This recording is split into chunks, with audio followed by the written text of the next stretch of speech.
All right. Well, I hope everyone enjoyed lunch. There's certainly some lots of conversation going on. So I think also hopefully providing a good opportunity for people to meet, connect or reconnect, and have some conversations about the various views that we're hearing today, which I think demonstrates that this isn't a simple issue, and this isn't about the short term. This isn't about the next 2 or 3 years. This is about the long term, and it is, I think, as Andrew kind of rightly reminded us, it is about what's the vision that we have for our country, not just for our children, but our children's children, and our children's children's children.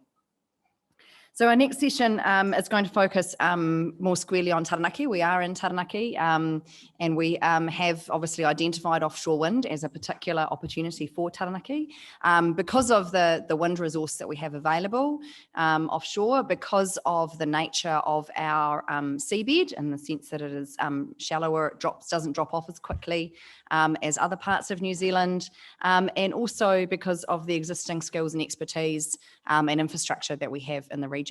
So our first speaker today is Dr. Or is he Professor? Apology. Yeah, Dr. Ian Mason.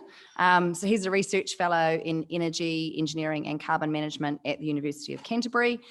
He's going to talk about basically the backstory of how we got to where we are today. So why are we here today?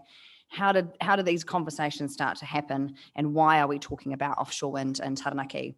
Ian is unfortunately a little not of 100% health at the moment, so he is joining us by video rather than in person. So, Ian.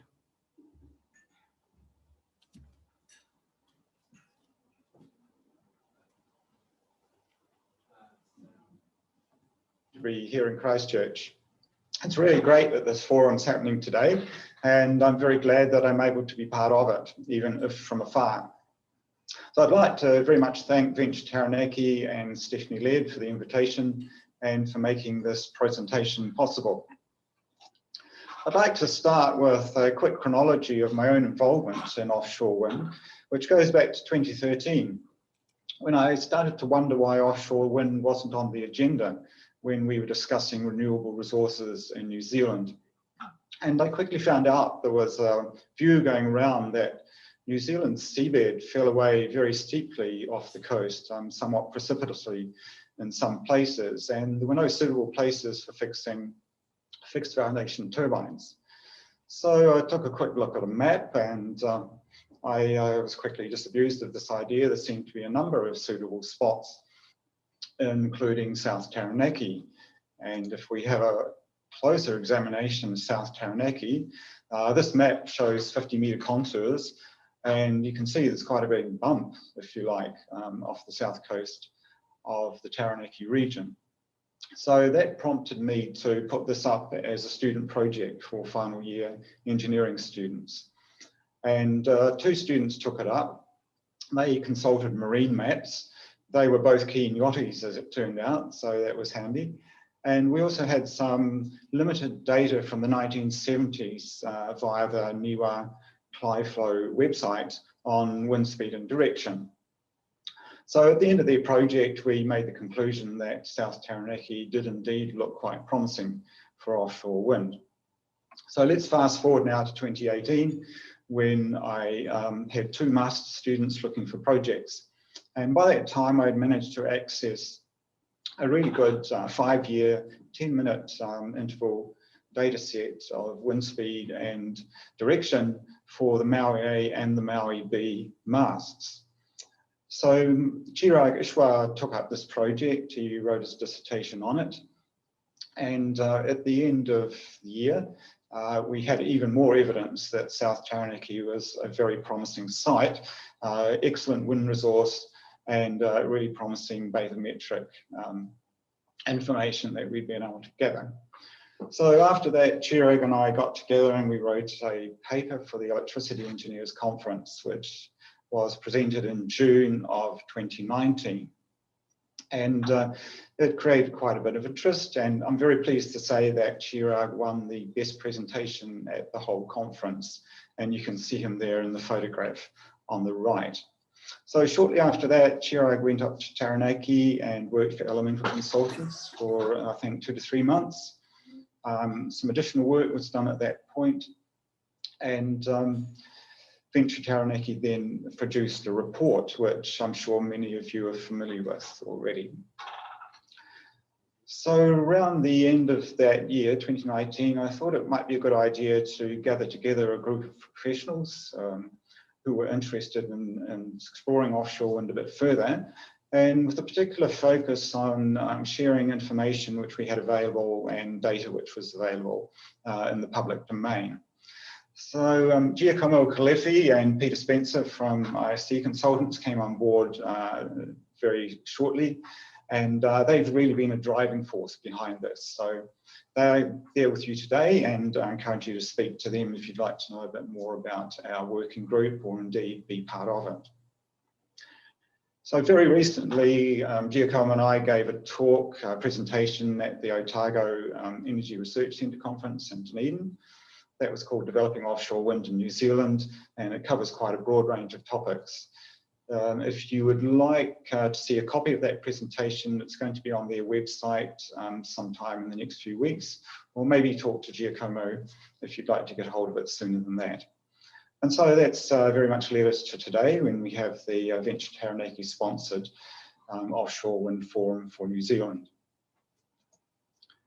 A little bit more about the working group. It comprises around 35 participants at the moment. We have wind farm developers from overseas, we have professional engineers, we have planners, we have people working on ocean characteristics, we have academics, we have students. So it's a very broad church, if you like, of people who are very interested in this concept.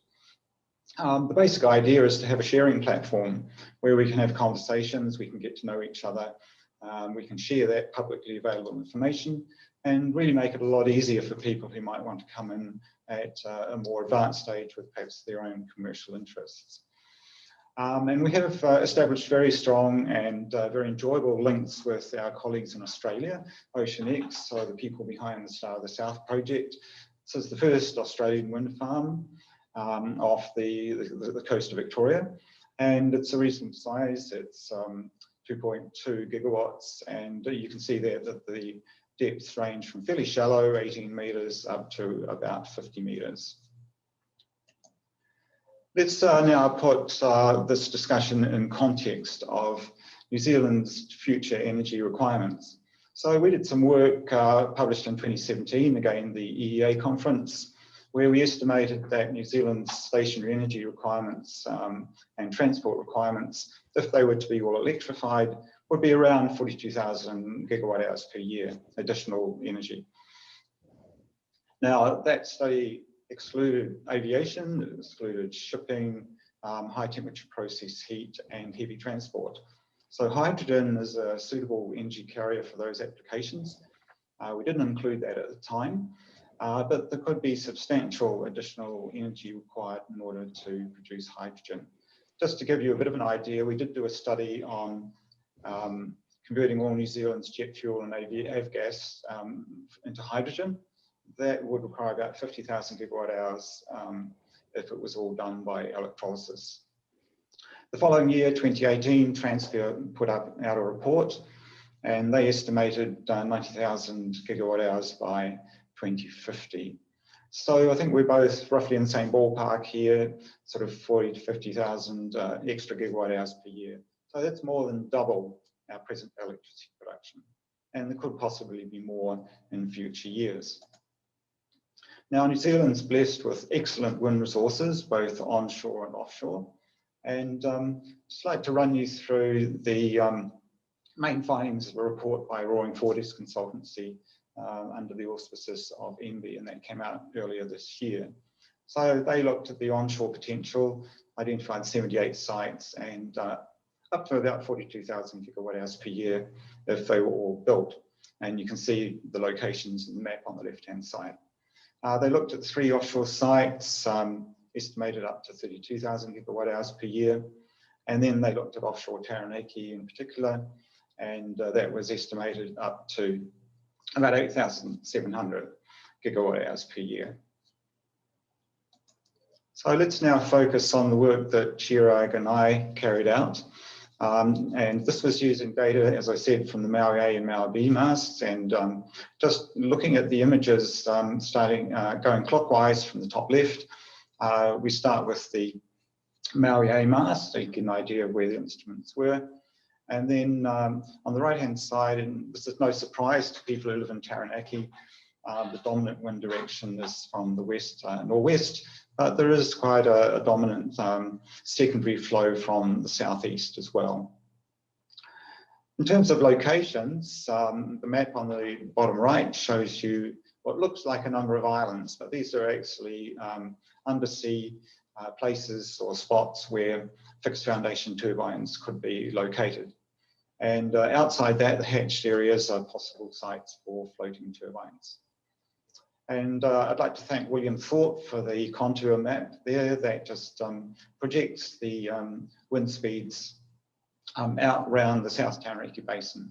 And we can see from that that quite substantial wind speeds are expected right around the South Taranaki area. So in terms of our projection, we thought that there was about 28,500 gigawatt hours per year potential if all the fixed sites were built, about 7 gigawatts, and about 1,000 square kilometres of area. And then there's a very substantial floating area outside that. Now, this established that we have a really great wind resource out there in South Taranaki, and the bathymetry looks quite promising. But there are many, many other issues which need discussing in order for this to progress. And I've listed some of them there. We could add to that more complex wind modelling and more detail on the geotech nature of the sub-sea surfaces. So offshore wind in New Zealand is now definitely on the table. And the question is, where do we go from here? So I'm sure you'll be discussing many of these broader issues today, and I'm sure it'll be a very interesting and stimulating discussion. I'm really looking forward to hearing of the outcomes from today's proceedings. And with that, I'll end my presentation, and I'd like to wish you a great conference. Thank you.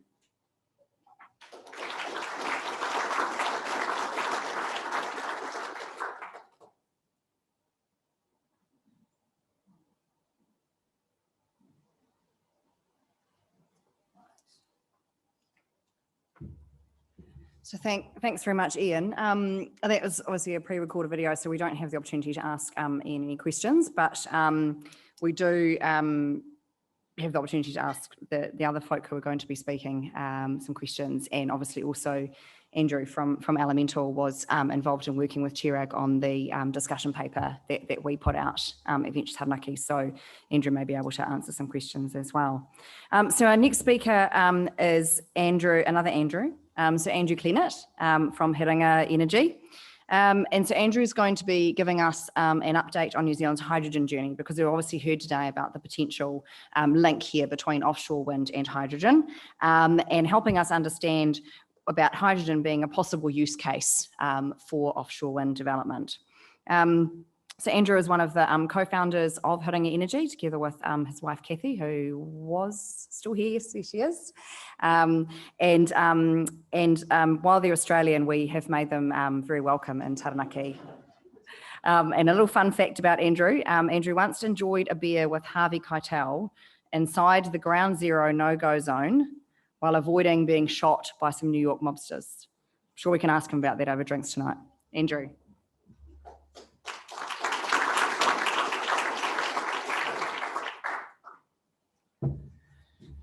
Thank you. Tēnā koutou katoa. So, ko Andrew Clennett, and I actually come from Tasmania, as we heard, and but my journey has been a long one around the world, and yes, it did involve horrible events in New York, and Kath was even closer to that, but there's also been some amazing events, and coming to New Plymouth was one of them. Hopefully that means you're nicer to me today. Look, really, I just to frame quickly who we are, and one of the things I'd like to have folks take away from our discussion today is is that there isn't a silver bullet here. And please don't think that we're saying that hydrogen is a silver bullet.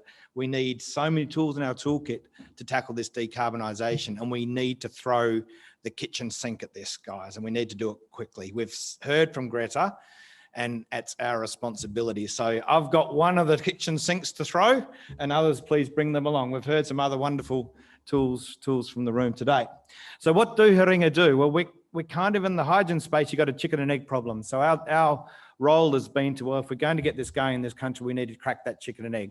We need to get hold of the hydrogen, and we're very, very focused on green hydrogen, so making it from renewable sources. And that's both strategically and, if you like, philosophically. Strategically, we think it's going to be ultimately the cheapest form, so get after it now and create a competitive position for ourselves in New Zealand. And also, it's going to be anything that we do that isn't this is just delaying the decarbonisation that we need to get after. So we're making green hydrogen, and whether it's from bought electricity or our own installed is the first thing. And we work with folks to do that. We're also, though, developing the infrastructure, but I really want to skip ahead to the developing the market. We've heard today there's no point in making stuff if you can't sell the stuff. So looking at it through how do we get the market going? So an enormous focus from our company and others to stimulating the market. Our first partner was a trucking company. We talk about decarbonising. It's the first partner wasn't an energy company. It was a trucking company. It was someone that needs to decarbonise their sector, and how do you work with them and understand them? So one of the things that I also recommend, there's a lot of passion and polarisation on the topic of hydrogen or not hydrogen and battery electric and this sort of thing, is understand the market and the use cases and understand where each technology has its strength and go for that. So we've been working hard and looking at where those markets are. So there's 3 big markets that we see, and I'll go through why.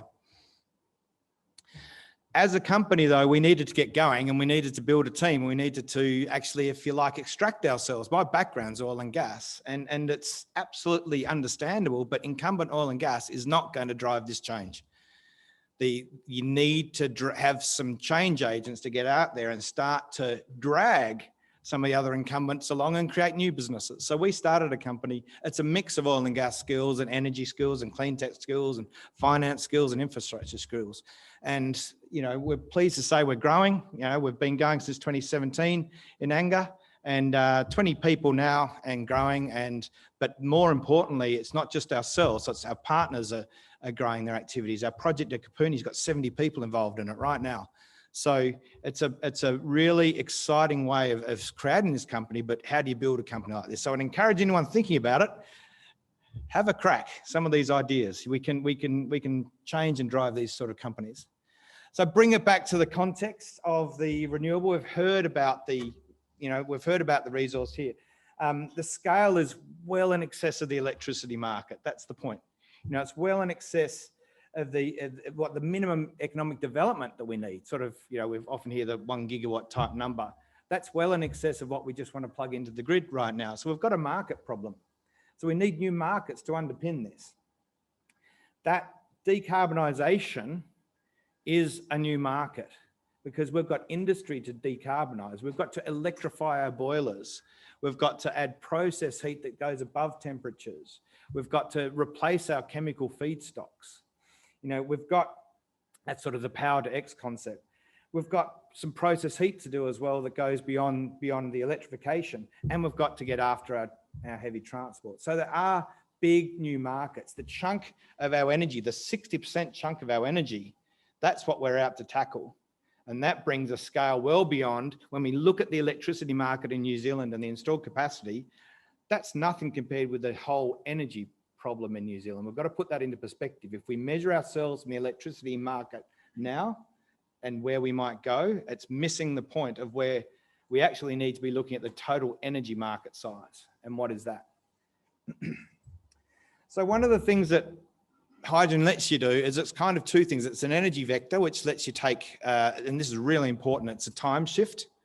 So it allows you to make hydrogen at the point where there is that excess wind at night or when we don't use it. That's now available for storage. So, and it can vector to these other uses, so we can use it when we do want it.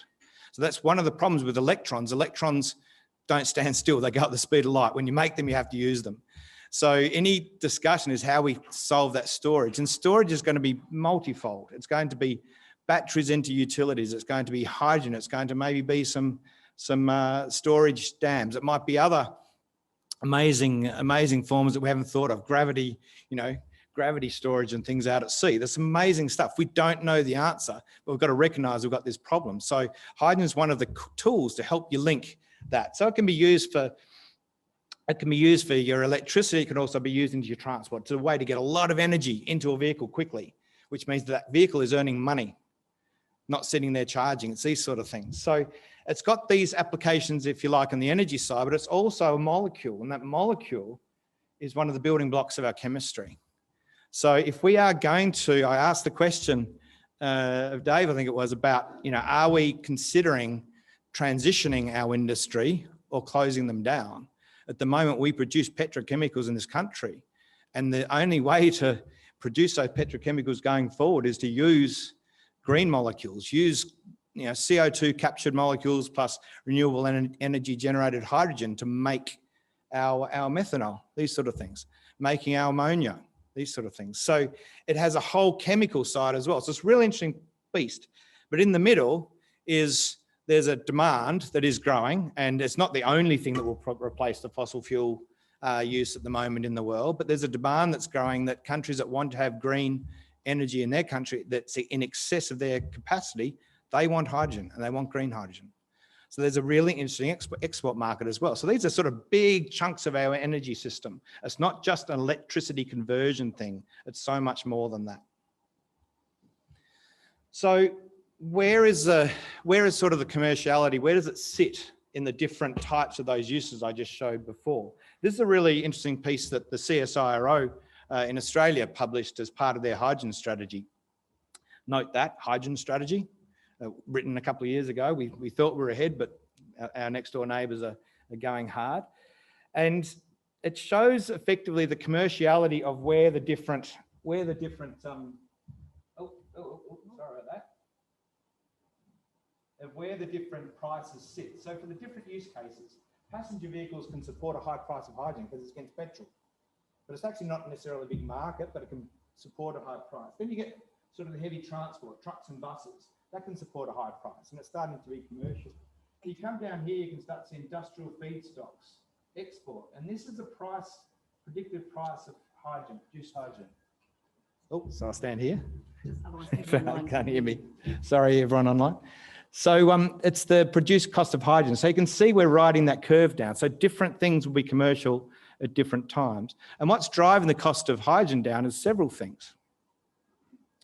The first thing is the cost of renewable energy is driving down. That's the core input.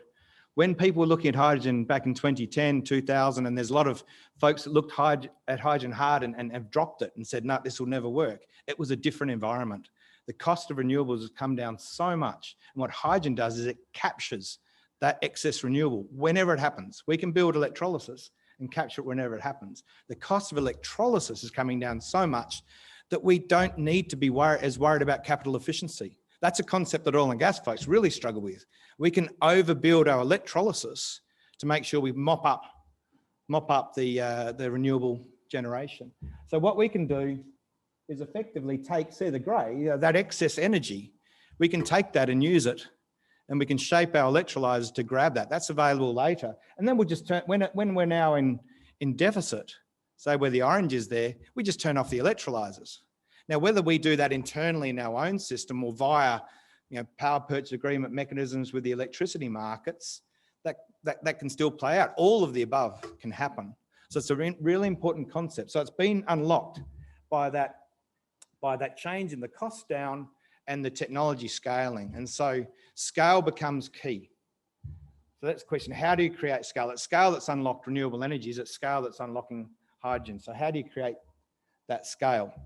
Now, one of the things that I'll go past this slide, it's a complex piece, but it's important to understand the different pathways we can take that molecule and the optionality that we can provide by turning the hydrogen off, using it as electricity, using it as a molecule. That gives us optionality, and that helps us create more and more markets, and more markets helps create scale. So it's a complex beast, but it's self-fulfilling. This is a complex slide. We'll move past it, but I think it's something that is important to understand, that different places we can take hydrogen is one of its strengths, and you build it into a commercial and system model. So we can take it to molecules, we can take it to transport, we can turn it off so that a truck can be charged as a battery truck by not competing, these sort of things. So where do we look at first, and what is going to drive those markets? You saw those cost downs. We need to make a decision as a company, where are we going to concentrate? So I showed you, passenger vehicles is high price that can afford, but we've got a great solution for the majority of passenger vehicles. It's called battery electric vehicles. So it's going to have a limited market for hydrogen. But holy smoke, if I go to the other end, which is about shifting a big payload across the country, running 12 to 24 hours a day and needing the full payload, that's a heavy transport market. That's a classic area. It's a lot of hydrogen. It's going to have a clear lead and can create some scale for me. That's the first place. It's high price and high volume potential. The other thing though is, when we go to that, the other areas that have got volume potential to create the scale is industrial. So the industrial feedstocks I'll touch on. And then finally, big scale is going to be export. But we also need to recognize it's all those different price points. So industrial is, at the moment, we think we've created quite a close one with Kapuni to be in that commercially viable model. But to go and make green methanol is a ways off. Doesn't mean we shouldn't plan to do it and scale to do it. If we want to have a methanol industry, we're going to have to do it. But how do we ultimately get there? So it's a ways off, but it's got the scale. Likewise, export, there's huge volumes coming. When you look at this, the chart that Andrew showed earlier, but how are we going to get there? How do we step our way there to get to those volumes? So going back, taking the step back, how do we create that scale, and how do you create the scale enough to bring on the offshore wind, for example? Now, there's a pathway that is, you build, you scale. It's 101. Some projects, some companies, some projects you would have heard about in the hydrogen industry, they're saying, oh no, we go straight to the end. We go straight away and build a massive project. And that's certainly not the approach that we are taking and our partners are taking. We need to step our way there. Now, you can always be working that in planning, but a big part of that is the market. We need to have a hydrogen market, both a domestic market and an international market. That needs time to nurture and grow. We are going to create the scale that the renewable energy will need, but that market comes first. From the market creation, we will be able to have the need and the demand for the renewable energy and the hydrogen production. So market first into creating that scale. And from that, we're growing that capability. So it's not like with resources, you find the resources and you go find a market. We're actually having to focus market first. We know we've got the resources, and how can we plan to really unlock those resources? Like our first partner was a trucking company, not the energy company. So when we look at that scale, so we just looked domestically, and it was a loaded question, about the industry. And we've already seen this. We've got the ammonia manufacturing, we've got the methanol manufacturing, we've got New Zealand Steel. These are huge users of molecules, and decarbonising those systems is going to take molecules and electrons to do it. So New Zealand's perfectly placed to be a leader in green chemicals, green industry. This is absolutely what we should be setting our minds to. This is a huge role for Taranaki to be involved in as well. So we've got the stable business environment, we've got the capability, we've got the industry skills, we've got the infrastructure as well. Ultimately, we've got this amazing resource. I think the term used, we've got it everywhere, and we've got some really, really good places. And fortunately, in the likes of Taranaki, where that renewable energy resource and where these industry skills capability are, they're in the same place. There's not many parts of the world that have got that. We've really got to recognize that. So the key is that working together on that, we need to be clear, we need to be strategic, we need to define some pathways.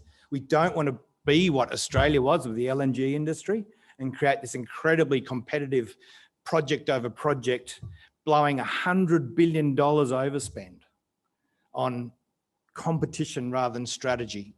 So this country needs to be strategic. The industry needs to be strategic. The government needs to be strategic. So we think there's a very real, we can build upon the scale of the industry, and the whole time we're piloting and nurturing and growing those export markets. So there are pilots, we're already planning pilots out of our Kapuni project to take hydrogen product or derivatives of to the markets to start to pilot that already from the first projects out of the gate. So we do think those big plays are onshore Taranaki and offshore Taranaki. And I stress it's onshore and offshore. And likewise, it's onshore and offshore Southland. They're two big areas that we've spotted. So as an example of what we're doing at Kapuni, we have the project there that's this example of a system. So at the Kapuni project, we are building our renewables so that we can direct those renewables to their best value use. So sometimes I'll go to the electricity market. They're providing decarbonising power to the industrial plant. So it's direct electrifying that plant. It's also taking the excess wind and turn it into hydrogen. And that hydrogen, we can go to different markets. We can go into the plant to create green ammonia, and we can also divert that to a transport market, which is a higher, you saw that price point of the industrial versus the transport. So that optionality that we're creating straight out of the gate is creating scale. This will be, if we get it built, it'll be one of the larger electrolyzer plants coupled with renewable energies in the world. It's about, probably at the moment, it's looking like up to 24 megawatts of installed renewables. And what it also does is unlocks that whole industrial commercial renewables play. Well, it's an example of that it's not just utility scale and rooftop residential, that there's this big chunk in between that when we're decarbonising, we can get a lot more creative, and we can start to unlock this. And hydrogen is one of the keys that helps us build this system. So it is not around electrical efficiency through the system, it's about that system optionality that we're creating in a commercial way and in an energy form. So people say, well, how can we do, what could we do? What if we could connect a dairy factory and electrify the boilers and run the tanker fleet on hydrogen? And well, we kind of thought of that. One of the things I think has been great working with the many folks in this room, we started to paint the vision of what you could do. And look, every concept of change needs a bit of a vision, bit of an idea. I'm sure that we won't end up with what we painted here. This is the Taranaki, H2 Taranaki roadmap. I'm sure what we end up with will be different.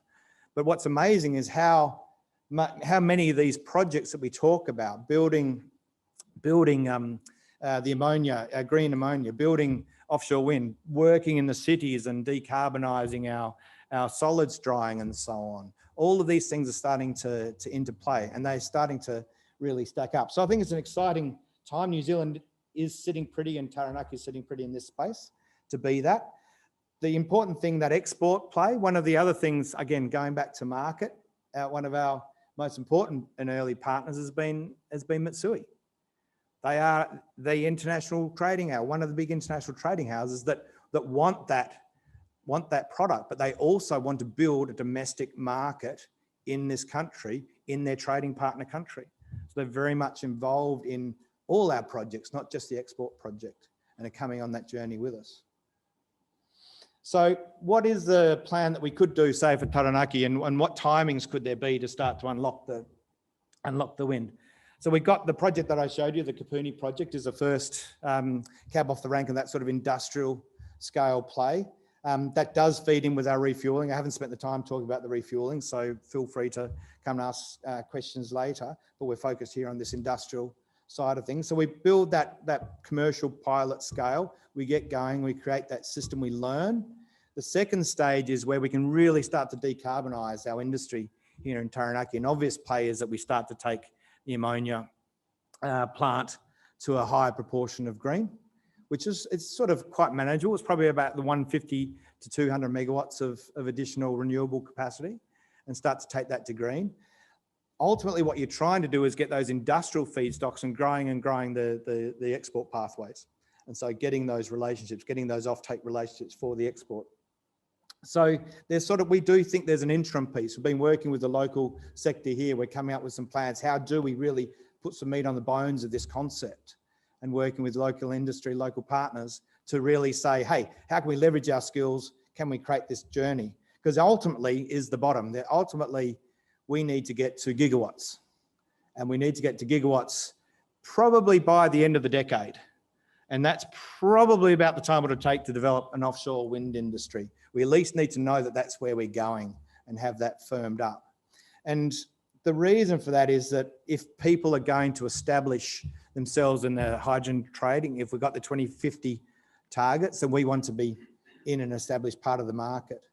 But it's really interesting that it's going to be an interplay. It's not just the export. It's that big chunk of our own domestic sector that we need to get after as well, if we're going to keep those industries and transition them.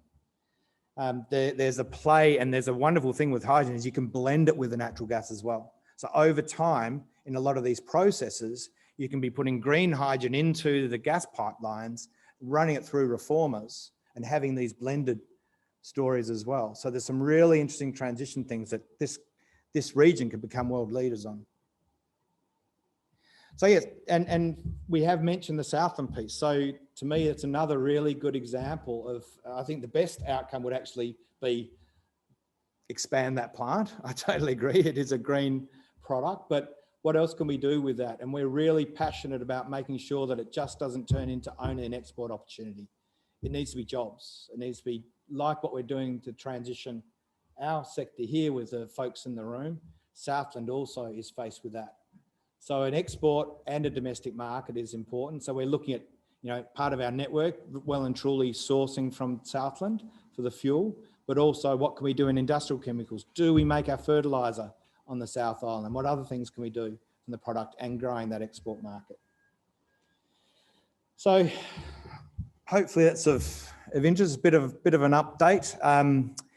Open to questions, but yeah, we're very much appreciative of everyone in the room that's been supporting what we're doing, and there's a lot more work to do. And so please feel free to get in touch with us, ask questions. If you've got concerns about hydrogen, come on down. We'll talk to you about it, because it's something that we're passionate about and invest a lot of thinking into. So thank you.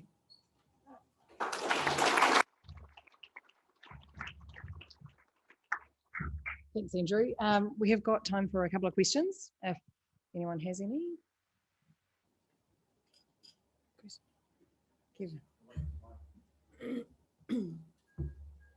Thank you, Andrew. An excellent presentation. I really appreciate the fact that you talk about no panacea, no silver bullet.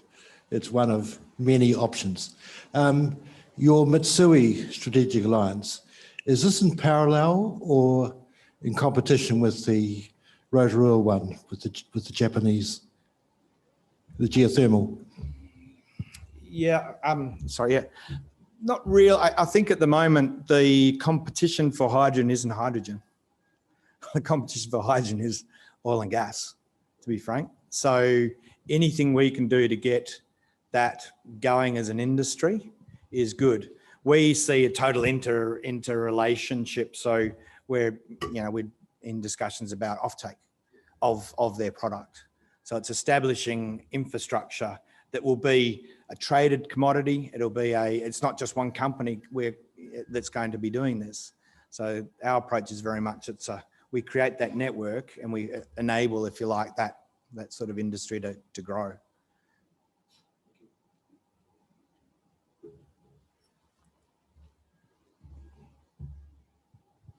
Andrew Greenville, look, earlier you were saying, we're having a conversation and you said that New Zealand's gone back to why rather than how. And I think for all of us in this room, the vision that you paint is something that we'd be extremely proud of, that we could create. So what do you think we need to do now to actually have the conversation from moving it from why to how can we enable this and how can we create a better future using our renewable resources in New Zealand? Yeah, and I didn't plant that question. It's something, this is really important. We looked at and we got together in a room with many in the room back in 2016, was it, I think? and started to look at the energy futures side in Taparoa. And to be honest, I think it was one of the first thorough looks at the new energy opportunities that went beyond just electric story. And over time, a lot of discussion and debate, because hydrogen had gone through its hype cycle, you know, and there was, you could easily find many an academic that would criticize it. The world has realized, and what hydrogen is as part of this mix, that it's not the silver bullet, but boy, oh boy, is it big. And boy, oh boy, do you need to get after it quickly. Unfortunately, there are people that can't get over the electrical efficiency problem of hydrogen, which is very, very one-dimensional. You know, there's so many more dimensions in our systems, in our economies, in our energy. So unfortunately, we do keep getting dragged back into the why, because the world's moved, they worked out the what. It's here, you know, I showed you those two Venn diagrams. They worked out the what, and the world's now going hard on the how. How do we make this happen? But every now and again, and too often, to be honest, we keep getting dragged back in the why, and we can't wait. Because I would just as quickly say, build that B100 biodiesel plant as soon as you can, because boy, we've got a legacy fleet to decarbonise. You know, get that warehouse geared for the last mile charging of trucks with battery trucks, because boy, we need to decarbonise that bit. And build those fueling stations to decarbonise the heavy transport sector with hydrogen, because boy, we need to get after that as well. So we need to shift the debate. We need to shift the argument. We will absolutely be left behind. We are sitting there, we were advanced, and we've got our gear and designs ready to go to build this network, and our trucks, special New Zealand trucks, ready to go. But if we hesitate, we'll be lost in the dust. So. Andrew, one of the opportunities for hydrogen is heavy transport, because batteries are too heavy and take too long to charge. Do you see that changing in the foreseeable future? Will battery technology improve to an extent where they could replace hydrogen in heavy transport? There's probably two things to consider there. It's Peter to pay Paul. So if I get really, really light batteries, which is a long way off, and if I get really quick charging light batteries, which is a long way off, what I need to achieve to get the power into that truck and all those trucks is enormous. So just to put it in perspective, the trucks that we've got coming in next year need a megawatt hour of charge, of electricity to run their route. A megawatt hour, and it takes 20 minutes with diesel or hydrogen to get that fueled. If I achieve, and that's driven by the need to have that truck on the road, not off the road. So there's a huge economic driver. These trucks, the big ones, the big shiny trucks that come in, are running up to 24/7. So if I'm going to achieve that, I need to have a 3 megawatt charger for every single truck. Just put that into perspective, 150, so probably, let's say 26 to 50,000 trucks that are kind of in that ilk. So we've got to, quite frankly, it's Peter to pay Paul. So if you can charge that quickly, should you?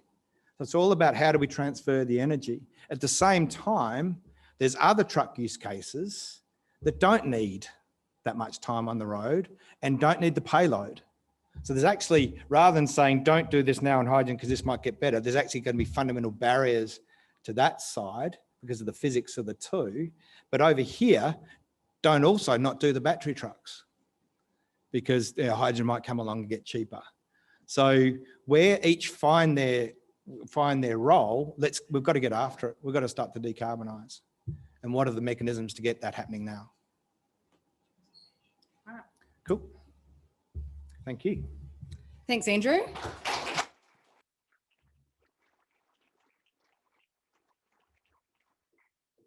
All right, so our next speaker is another local, so Ross Dingle from Port Taranaki. So Ross is going to talk about the port's capabilities and capacity to assist with a potential offshore wind industry in Taranaki, and also including a little bit about their recent experience with the onshore wind project in South Taranaki, excuse me. So Ross is currently the head of commercial at Port Taranaki. and is responsible for their customer engagement strategy, working closely with customers right across the energy, forestry, agriculture and cargo sectors. And a little fun fact about Ross, another one you might want to ask him about over drinks or dinner tonight. He worked for Pink Floyd's drummer, Nick Mason, in the early 90s as an accountant and toured with the band during the 1994 Division Bell tour through the USA. That would be fun. Ross.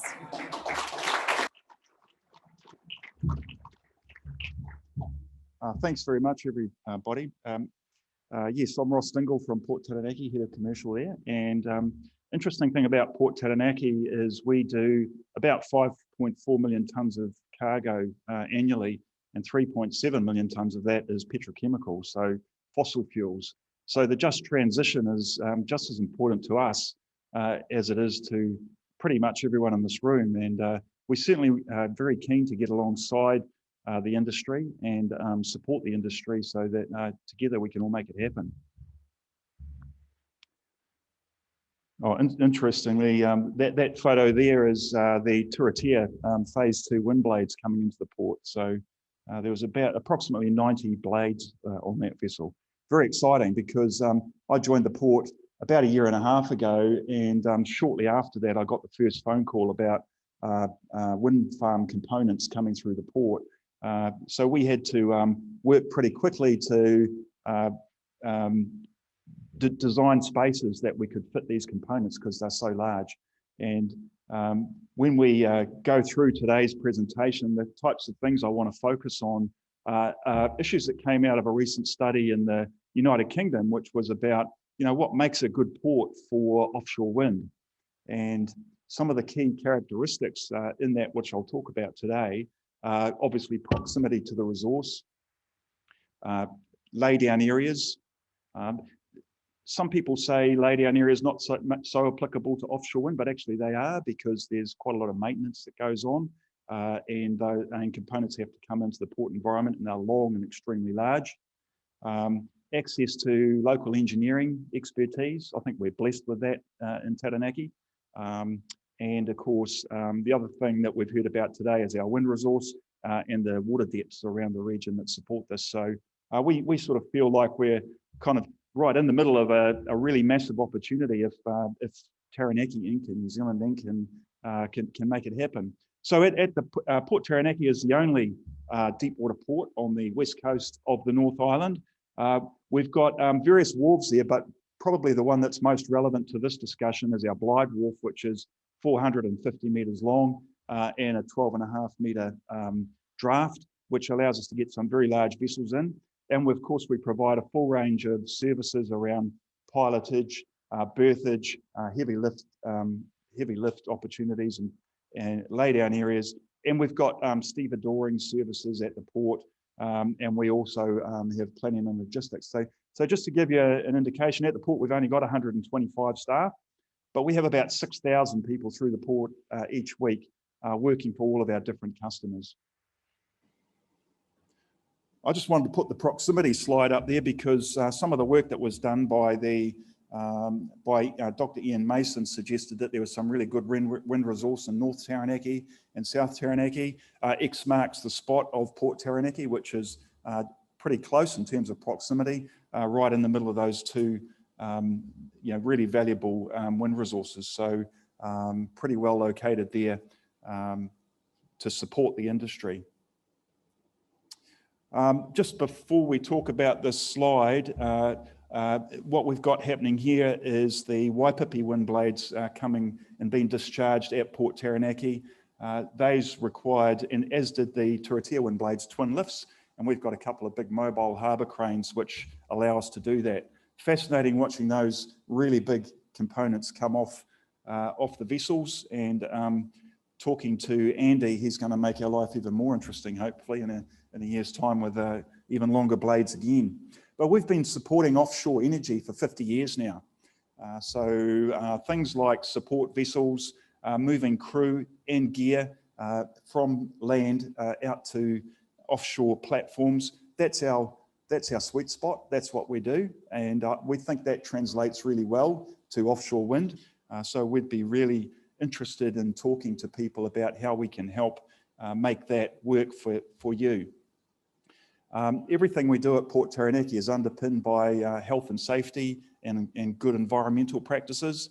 And that's something that we pride ourselves on. And we work really closely with our customers to make sure that we're doing really well in that space. What we've got up here now is just looking at some of our laydown areas, and that was another key thing coming out of the UK's paper on what makes a good port for offshore wind. So the photo on the right is the Tuatera blades are sitting in our sea yard, which is about 7,500 square metres. And the photo on the left is our Eastern Reclamation area, where we've got about 20,000 square metres of flat land, which is ideally suited for those types of components. Just behind those blades on the Eastern Reclamation, there's also a very large potential engineering workshop and facility. So imagine a laydown area for maintenance and support of offshore wind. We've got the facilities and the capability to make that happen at the port. I think the other really key thing, and we're going to be hearing from part of our engineering industry next, is access to that industry locally. It's literally just down the road. And the other thing about those laydown areas too is they're very close to the wharf, so that just makes the whole transport and logistics extremely easy for the customers. Our mission at Port Taranaki essentially boils down to making trade easy. And if we get that right, the region prospers. Our shareholder, our single shareholder, is the Taranaki Regional Council, and each year through dividends of approximately $8 million, we're putting back into the community. So that's why I think this is really important conversation to be having. If we can support offshore wind, and eventually I'd see that renewable energy replacing the petrochemical energy that we have at the moment, we continue to provide that benefit back to the local region, and we're really proud of that fact. We've got some really good relationships with our local tangata whenua, our local hapu, Ngāti Te Whiti, and we work on those relationships through our PAMI group, which is our Port Areas of Mutual Interest, and that's a quarterly meeting with Ngāti Te Whiti, the Ngāti Te Whiti Whenua Trust and the New Plymouth District Council on how we get best use for the community out of community areas around Port Taranaki. We also provide lots of support to local interest groups, the New Plymouth Yacht Club, local schools and facilities that kind of use the marine area. And you know, that's us putting back into the community from the revenue that we generate from some of these important opportunities. So just finally, and to close out, if you know, if offshore wind becomes a reality here in Taranaki, we will build positive strategic relationships with the key players. I'm here now because I realise that this is a 10 to 15 year opportunity, and we want to get in early and start forming those relationships. So anyone who's interested in talking to Port Taranaki about our capability, please make contact. We'll certainly leverage the expertise that we have in the offshore space to make that happen. And we really are and genuinely are here to help New Zealand transform into that new renewable energy infrastructure. So I just want to say thank you very much for your time, and just finish off with, you know, we've had a couple of projects through the port, the Turitea Wind Farm project and the Waipipi Wind Farm project, and they've certainly helped us learn a lot about transporting and moving that type of equipment, not only in the port, but from the port to its final destination. So thank you very much for your time.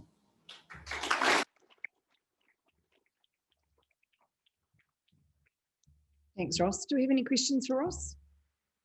Actually, I do from the online panel. Thanks, Rach. So it is a combined question for both Andrew and Ross. And apologies, I'm going to read this out, and it is technical. So I'm an historian by trade, so do forgive me. So from our online audience, Tom Whiting asks, related to the previous speaker, being you, Andrew, but there is a lead-on question for you, Ross. But relevant to the petrochemical port manager too. Does the recently developed metal membrane, CSIRO, used to convert ammonia, easier to transport back to high purity hydrogen, been identified on either of the road maps, either Taranaki or Southland? That's the first question. Andrew, I need you up here for that. The Yes answer is is the yes, Tom. Great question. And going on for that. Okay, just bear with as I move down, scroll down. Related specifically to the port, please ask for the geotechnical data in the port to a depth of 20 to 25 metres so the jackups can do their, let's do with the legs, I think, going down from them. Yeah. Do you have that capability? So the draft at the port's 12.5 metres, Tom, not 25, if that's what you're asking. Oh, hang on, one new message. No geotechnical data. I'm not sure I answered the question. Is it about the subsea floor, Tom? So the vessels can jack up? Yeah, I don't think we would have jack-up rigs inside our port. Yeah. Oh, right, we have done it before. Okay, that's great. We've got someone in the room who knows a little bit more about I don't know if you what we've picked that done up. before. Sorry, Yeah. Tom, that yes, we have, apparently someone here is saying, yes, we have done that before with jack-up rigs. It would, if we were doing it with a jack-up rig, it would only be there for a very short period of time. It would be transiting to somewhere else. Thank you, Ross. Thank you, everybody. Any other questions? Right, thank you, Ross.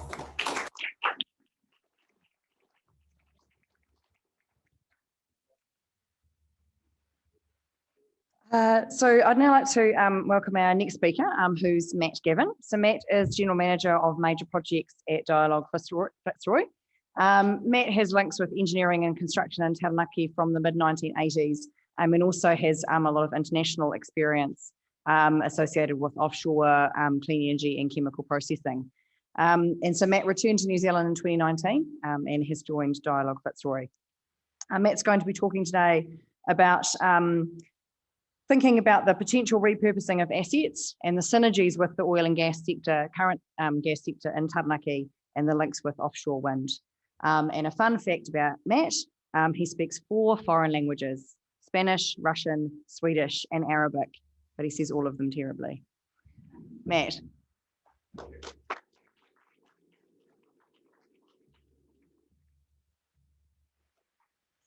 Right, good afternoon. It's really great to be back home. This is my 3rd time back in Taranaki, and hopefully this is my permanent home now. So I just want to put a little bit of context in, and one thing I'll say, these numbers are wrong, because there's always a view on how big the future forecast could be. So we saw in previous presentations, instead of 70 terawatt hours, future demand could be as high as 90 terawatt hours. But I think the issue remains. We've got a substantial gap to bridge, and we have to bridge it with renewable energy.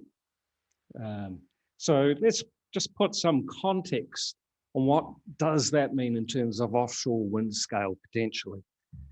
That 30 terawatt hour gap is around 8 gigawatt of generation capacity on today's capacity factors. How does that compare internationally? So in the UK, which has got a similar landmass and wind resource to New Zealand, they're already there, offshore wind. And the plans for offshore wind in Europe overall over the same time frame could be upwards of 300 gigawatt.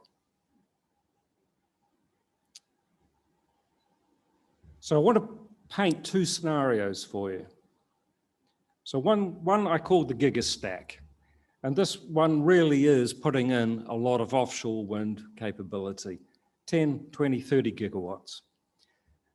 If you think about New Zealand 90 years ago, in 1930s through to the 1960s, that was the time where we put hydroelectric power. It was a nation building program. This could be something similar. That would allow 100% renewable generation for sure. Because 100% renewable, you have to do it 365 days a year, and you have to have excess capacity.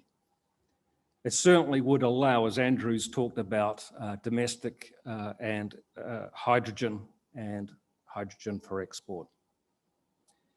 It also would allow new production lines, new industrialisation in terms of electrolyser. Gigastack is already a reality in Scotland. It's just been kicked off. And most importantly, and I'll touch on this in some detail, you have critical mass put in so that in the operating phase, you can actually have domestic spreads to do the maintenance. The other end of the spectrum, the mega stack, much smaller. You know, this is the typical 1 or 2 gigawatts of installed capacity. It's really just an evolution of our energy mix. It's not the solution, it's just a component of it. Not sure by doing this alone we'd actually achieve 100% renewable generation. We'd certainly do it for quite a number of days per year, but just as Costa Rica, which is a similar sized country to New Zealand, 5 million people, they are not 100% renewable, even though they have the capacity to do so. Hydrogen, domestic only, it's probably not enough capacity there for export. But there is some really great niche areas between the industrial scale cogeneration, co-manufacturing to the domestic one. And this is examples would be hydrogen with wastewater treatment plants where the oxygen stream is actually used for wastewater treatment. But there's a dilemma, and it's how do you maintain such a small infrastructure? So here's a heat map where I'll talk about our capabilities. So the dark green is, you know, we've got a strong domestic base. And then as we go more blue, it's more of an international reliance. So engineering, strong. We've been doing it for 40 years here. We've got great track record of harvesting international experience. Fabrication. I think for the gigastack, it's possible we would do it here in country because you'd have enough scale to justify the tooling setups. And the tooling setup is eye-watering, expensive. But on a smaller scale, you just wouldn't do it. We would import and use our current supply lines into Asia, which we currently do anyway for a lot of work. Installation, we're reliant on international spreads no matter what. It's unlikely even in the giga stack scenario we'd have a permanent base here. Installation support, we do it now. We have the labour, we have the specialist services like ROVs, that we have lost some skills in the industry, but that would return. Project management, again, a nice blend here in New Zealand of domestic experience and international expertise. And we've got a proven track record of actually being able to bring in international heavyweights to live in Taranaki, and a lot have stayed here. Maintenance. If you've got enough installed spread, and I'm talking 200 to 500 turbines, you would make your own domestic spreads. You would have them here permanently in country for maintenance. For a smaller installed space, you've really got a dilemma. The mobilisation costs for these spreads out of Europe or Asia, it runs into the tens of millions of dollars. So for maintenance, it's a real dilemma. And I want to just talk about this. There's an example here that I think is quite illustrative. So we have a great track record here in Taranaki for oil and gas innovation. And Pohokura is a really good example of it. I was involved with that from a discovery point of view to getting the concept going. And we really put in some innovative lightweight platforms that are in a reasonably harsh metocean environment, one that's seismically active, drawing on expertise out of the southern North Sea. So could we do something similar for the operation phase of a smaller footprint in offshore wind? And I believe we can. Don't mobilize these spreads, but instead, a colleague of mine in Norway has been developing this concept for the last 5 years. And it's basically using a vessel. So on the back of the vessel, there's this big clamping arrangement that's actually a self-propelled platform. And how it works is it clamps and then travels up the platform itself. Because it's got a knuckle boom, you can actually take out the generator, you can take off a lot of the switchgear and bring it back down. The development, now this is only concept at this stage, the development of this self-erecting platform is probably as complex as a turbine itself. But it does show you that with the industry we have here in New Zealand, there are innovative solutions to what are perceived to be barriers. And I think if I took anything from Andrew Clennett's presentation was, you've just got to think it through. Think about the how, not the why. Thank you.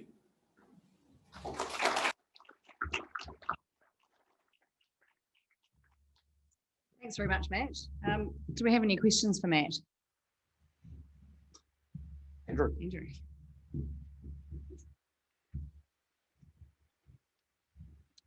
I guess you probably answered in this last picture, because the one sort of amber red that you had was installation vessels. And what do you think the minimum scale is that we could go build one, a conventional vessel? Is there a trigger point?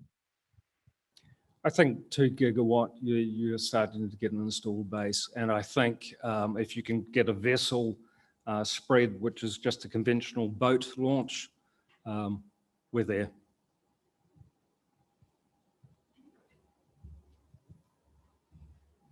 Any other questions? Great. Right. Thanks, you. Matt.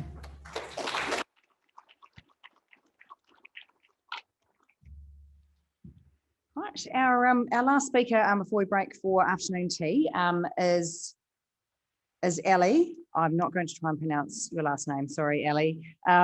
You might have to do that for me once you're up here. So Aee is the lead energy and principal academic staff at Western Institute of Technology at Taranaki. She holds a PhD in chemical and process engineering, with her main research interest being in microwave pyrolysis of waste plastic for production of fuel.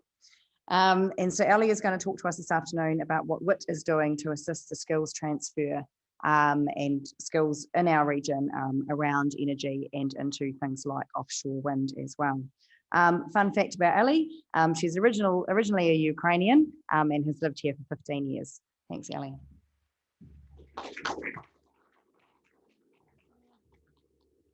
Good afternoon, everyone. I make a correction. I'm Iranian originally, not Ukrainian. So, they're close. That doesn't matter. Thank you very much for introduction. Today, I'm going to talk about the energy path in New Zealand and energy outlook in world in Europe and what we can offer at WIT. So before going to that, who we are and what we do. WIT is an Institute of Technology and Polytechnic and is establishing an energy center of vocational excellence that will underpin a rapidly transition and growing New Zealand energy sector and develop the training required for future workforce.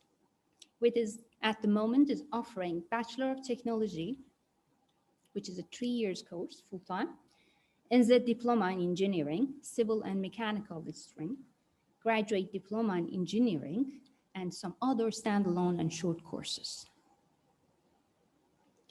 The story starts from NZ Roadmap to 2050. Productivity Commission Low Emission Economy Report just highlights 3 bullet points. We stop burning fossil fuel where it's possible, switch to use to electricity and other low emission resources. 2, we undertake substantial new afforestation.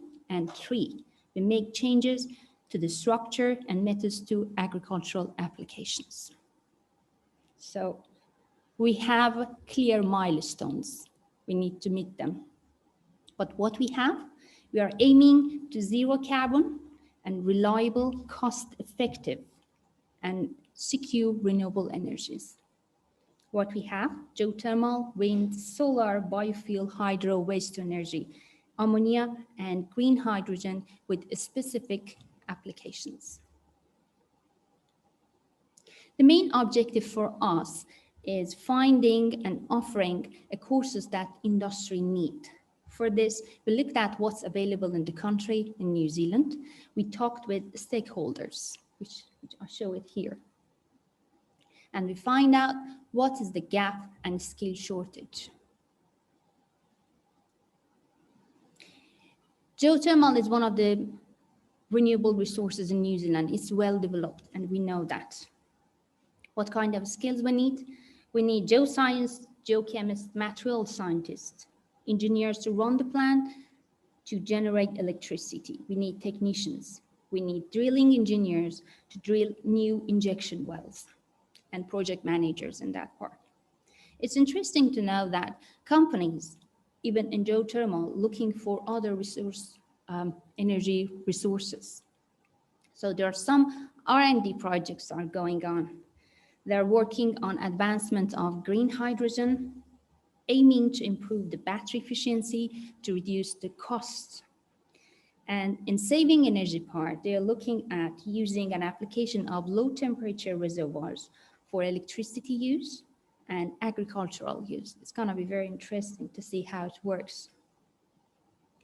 The other part is solar energy. Solar energy, what kind of skills we have? We need certified electricians to be able to work on solar panel, design, inspect, and work on them based on different skill sets. Solar panel that goes to the residential home, industrial building that needs working on high voltages, or solar farm or mini grids.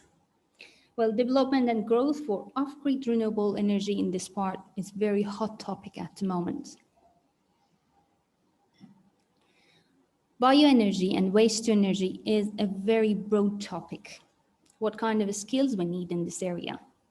Skills to understand conversion, battery storage, battery thermal storage, skills to understand utility principles, emerging technologies, skills to manage data bank, logistics, operation, maintenance, distribution, marketing, skills of mechanical, chemical, and electrical engineers to optimize, monitor, control quality, commission a plan, and recover the heat.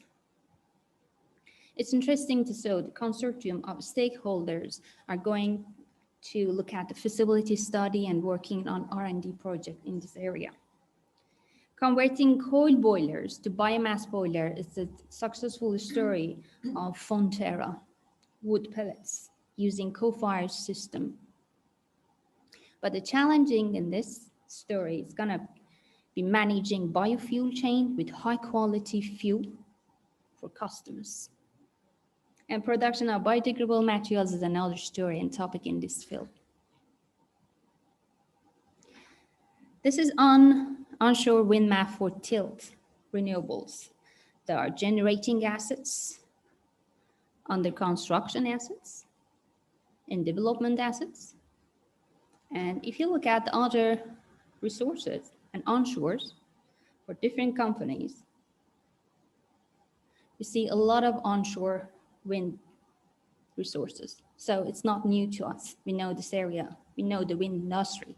Now it's an opportunity for proposed NZ offshore wind farm in Taranaki. What skills we need here? Mechanical engineer, electrical engineer who can work on troubleshooting, software skills, they can analyze the data, be able to work on the heights, and be able to maintain and repair the blades. We need civil engineers to prepare the site, install and grid connection. An offshore drilling oil and gas industry crew will have transferable skills to go on offshore wind.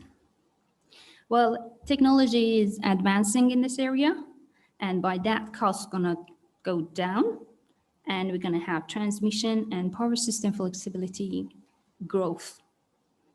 It's time to think about the recycling on the blades, what we are gonna do when we want to decommission them, and research on blade repairs and future works.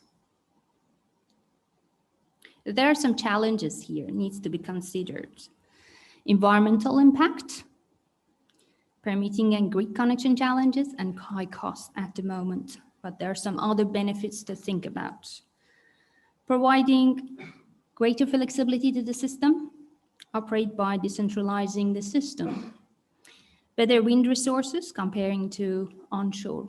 And of course, economy of the region will improve with direct, indirect, and induced opportunity, job opportunities and employment.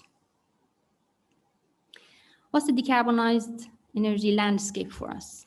Energy efficiency can be done by implementing high efficiency equipment, use waste heat from the industry, design the hub based on the higher standard and reduce the waste. Second part of the puzzle is electrification of industry that goes to the process heat and transportation. But all of these can be done only by vocational education and behavioral change.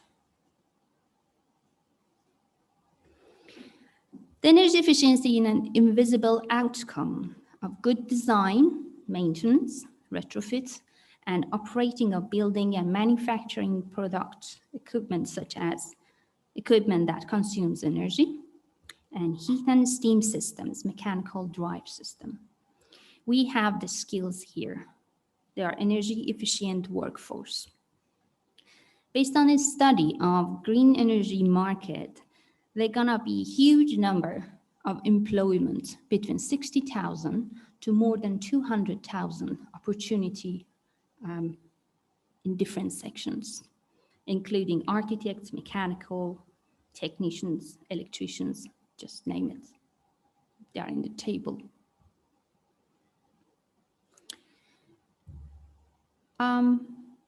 Comparing what we have now from electricity and with what we are going to have in 2050, it's a comparison of Transpower's prediction.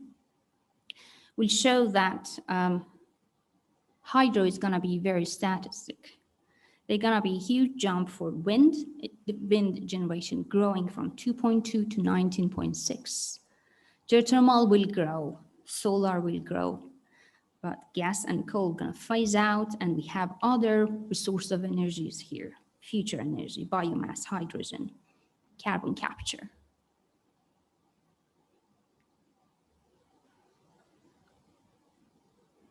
What's going on here? It's in alignment what's going on in the world. This is a prediction for the next decade in the world. So it shows that the line renewable energy will grow massively, and it will be driven by solar and wind energy. Coal, which is a dark blue line on down, shows 8% down, but still countries like India, Southern Asia, or Indonesia will use coal. Oil reduction shows in the dark blue line, shows a drop due to COVID in 2020, but increased rapidly 3% after a year or two. And it goes 14% up, and at the end it's gonna be flat after a decade. So there's gonna be higher demand in petrochemical side, plastic and packaging use. And EV remains a little bit resistant here. However, we're going to have 9 billion cars around the world in 10 years. Natural gas will gonna increase.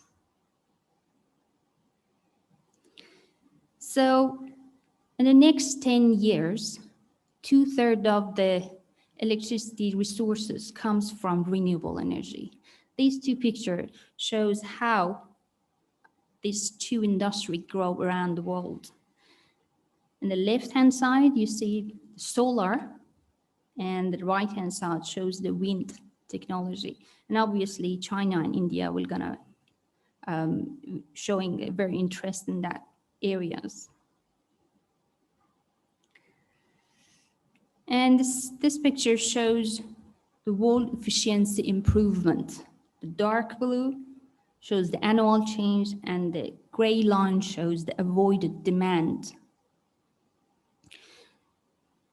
Around 10% reduction in each industry. This shows different industries here: transport, heat, and domestic. And this is gonna be this slowing down 10% for each one of them. Is because of the low price of the fuel, and because of the COVID economic crisis. That simply different industry will postpone to buy any new cars, equipment, or appliance. World European wind energy generation. Offshore wind leaders gonna be China, Germany, UK, and Denmark. It's interesting to know that highest wind energy shares in electricity belongs to Denmark with 48%, followed by Ireland, 33%, Portuguese, 27%, and UK, 22%. On the left-hand side, you see the growth of cumulative capacity, comparing onshore and offshore industry. The dark blue shows the onshore activities, and the light blue shows the offshore activities. By 2019, it was recorded that 205 gigawatt cumulative capacities were recorded in Europe. This number belongs to 89% of onshore and 11% belongs to offshore. On the right plot, you see UK shows a lot of interest and investment in offshore wind. In the last 2 years, the cost of offshore reduced 50% for them. And at the moment, it's one of the cost-effective renewable energy in UK. But generally, what do you need for future work? What skills do you need to have? You need human creativity, critical thinking to develop new ideas. You need to be an active learner. Technology skills, it's essential. And embracing change is a skill set that opens new opportunity for you. We talk with industry, and industry interested to know and increase the knowledge in energy market, system efficiency, knowledge to analyze the transition by investing the case study and investigate implementation of the new energy sources. Knowledge of project management in renewable is going to be very valuable, and knowledge of data specialist occupation and network control. The skilled workforce in electricity industry. Transpower estimates New Zealand electricity needs more than 8,000 people in different sections, in transmission, distribution, generation, and retail. We need new people there. And why this gap is happening? Because of a couple of challenges that we have. School leavers being pushed to university due to lack of positive view of vocational training. NZ graduates move to Australia or other companies to earn more. And international recruitment fill the workforce supply gap left by vocational training. So we need to develop that part. And on top of all of that, we have retirement, and we need new capabilities to deal with digitalization in coming years. So what's the solution? Development of vocational education can help with this situation. And what we offer at WIT, we're looking at future potential energy micro-credential at WIT. Electrification, training courses on heat pumps, training on certified electricians, on solar panel installation, training on energy transition, market and system, training on electric vehicle technology, training on data specialist occupations, and we have Bachelor of Technology. We have a couple of energy courses in the 3rd year. And at the moment, we are trying to develop the courses in iQualify, which is a platform of blended learning. It opens the opportunity for people who cannot be in the class all the time. Thank you very much.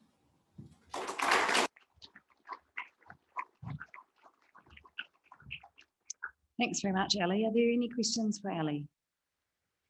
Gavin. Thank you, Aee. I'm Kevin Rolfe. I'm a fellow chemical engineer and also an Independent Resource Management Act Hearings Commissioner. I made a submission to the Productivity Commission on their draft report, which got quite a lot of traction. I've worked in 36 countries over 48 years. I focused on a couple of technologies you didn't mention. One was biomethane, which is basically biogas cleaned up to at least the quality of natural gas. And the second one is carbon capture and utilization rather than carbon capture and storage. And I've been to plants all around the world on both those technologies. And the other thing I would just like you to comment on as well, through the shovel-ready projects, I'm involved heavily with waste to energy using pyrolysis, the environmentally friendly technology of pyrolysis, not incineration. In fact, I should be in Busan in South Korea right now, looking at that. So 3 things, biomethane, carbon capture and utilization, like the Covestro plants in Germany. Thirdly, the idea of waste to energy using pyrolysis, which I think is one of your technical areas of expertise. Yes, I worked on pyrolyzing, microwave pyrolyzing of plastic. Yes, but yeah, it is a different story. What was the question? Yes. Biomethane, which is available for energy wastewater treatment, for example. Yes. Biogas cleaned up as a fuel. Should we might take that one offline perhaps, Gavin. Rachel's got a question from online for Aee. It's actually a question from me. Oh, sorry, Rachel. For you. Thank you, Aee. I'm the talent advisor for VT. I'm looking after all things skills and talent. Some of these are more questions of clarification, just so I can get my head around some of what you're saying. You talked about the range of different pathways that moving to a low carbon economy brings and bringing in more sustainable resources. And you talked about 60 to 200,000 new roles around people. Did you mean in New Zealand or globally or? Globally. Okay. Which sort of, I guess, leads me on to the next question. Some of those roles that you talked about are highly technical and specialised, like robotics and highly technical engineering. Yeah. Is the plan for WIT to sort of bring more of those kind of courses into Taranaki as such? At the moment, we are in very early stages, but we're looking for opportunities to help the region in this transition. So if there is a huge demand on it, we'll think about to help. I guess following on question, thinking about the people in the room, in terms of helping what you're trying to achieve, which I think is an amazing vision there, is there an opportunity for some of the enterprises here to help that by taking on young talent as interns throughout their holidays and bringing them on board and sharing some of their knowledge as they increase their capability as well? Yeah, that's fantastic. Yeah, that's a fantastic opportunity. So that's a challenge to all of you. Right, so Arun. And then last one. Ellie, I'd like to congratulate Wit for being very forward-looking and forward-thinking in the people and talent area. Considering a lot of things are new, like transition engineering is fairly new, and you guys were part of a conference 2 weeks ago, which was very good. But a lot of the technology is new. What are the challenges that you are facing in getting staff to educate people and to run these courses? Because there isn't that much talent available in the academic world, I would assume. Yeah, if there aren't the existing roles, we have very knowledgeable people around the country, for example, in heat pumps or other resources. They're not highlighted. Not so many people are working on them, but we can resource. We talked with the companies or people, and we can find people who are working in industry and have quite knowledge to transfer to new generation. Thanks very much, Ellie. Thank you.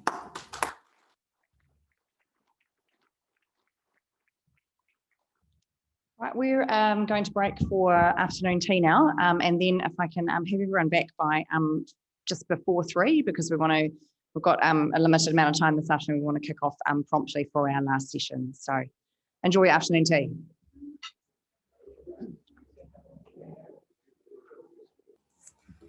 All right, well, welcome back, everyone. That was an amazingly quick return from afternoon tea. Thank you very much. I didn't have to do anything this time. That was great. So this is our last session of the day, and what we've got are a series of speakers who are really going to cover the kind of regulatory framework and environment, but also importantly some of the thinking from an iwi perspective when we look at the potential for offshore wind in New Zealand and Taranaki. I will just note that some of our presenters this afternoon are by video, and some of them are in person. And we also have this session is a little bit tighter than the ones we've had so far today. So we won't actually have time for questions, unfortunately, of each presenter. But what we do have, and I'll remind you again of this at the end of the day, if you do have questions, please jot them down, and please then email them through to Stephanie at Venture. You should have her email address from the emails you got about today.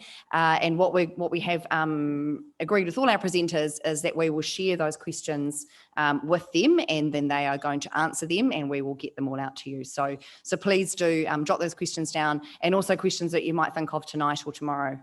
Please flick them through so we can keep the conversation going. So our first speaker to kick off this afternoon is Honourable Megan Woods, Minister of Energy and Resources. So Megan apologises, she's not able to be here in person today because it's the last sitting day of Parliament, and the Prime Minister wouldn't let her come. So she had business down in Wellington. So we do have a video from the Minister outlining the government's low emission vision. And she didn't give me a fun fact either. Tēnā koutou e ngā matawaka, tēnā koutou te hai kāinga ngā iwi o Taranaki, tēnā koutou. Ko Megan Woods, hau minita o te corona, tēnā koutou I ranga I te kaupapa o te rā. Noi reira, tēnā koutou, tēnā tātou katoa. And thank you to Venture Taranaki for arranging this forum and inviting me to speak with you. Thank you too to the event sponsors, Araaki and the Western Institute of Technology at Taranaki. I've watched with interest as offshore wind turbines continue to be installed in Northern Europe, reaching nearly 13 megawatts in capacity. These structures are already taller than New Plymouth's famous decommissioned power station chimney. Smaller projects are underway in North America. Rhode Island boasts a 30 megawatt offshore wind farm, and investment is pouring into other states as the cost of installation keeps falling. I'm also closely following news from Australia as underwater investigations and planning assessments progress for the Star of the South project off the coast of Victoria. The 2.2 gigawatt project, if it goes ahead, would have the capacity to power 1.8 million homes across the state. Different floating wind turbine technologies are also being trialled around the world. You will know that the New Zealand Government is committed to achieving net zero emissions by 2050 across our economy, as well as meeting our ambition for a 100% renewable electricity grid by 2030. We have an ambitious work program to encourage renewable energy and energy efficient uptake in industry and promote investment in new renewable electricity generation capacity and associated grid infrastructure as part of the Heat Industry and Power Emissions Reduction Plan. As we accelerate the industrial and transport sector's electrification, demand for new generation capacity will grow. Transpower estimates that we'll need 68% more electricity by 2050. Growing renewable energy to help us meet our climate change goals will take commitment, innovation and investment. We've been working at pace to lay the foundations for a low emissions economy. We are investigating the feasibility of pumped hydro and other storage technologies to tackle our dry year challenge with a $30 million feasibility study into the New Zealand Battery Project. We have invested $70 million to support industry's decarbonisation efforts, which could also include electrification options and grid connections. The Prime Minister and I were in Taranaki a month ago to launch the first round of this funding, with applications closing in a few days' time on the 14th of December. The government has made investments in hydrogen as a potential fuel in New Zealand's supply mix. New Plymouth-based Haringa Energy has had $20 million to establish a nationwide network of hydrogen fueling stations. There may eventually be synergies between offshore wind and hydrogen production for domestic use in the transport sector, potentially in electricity or for direct export.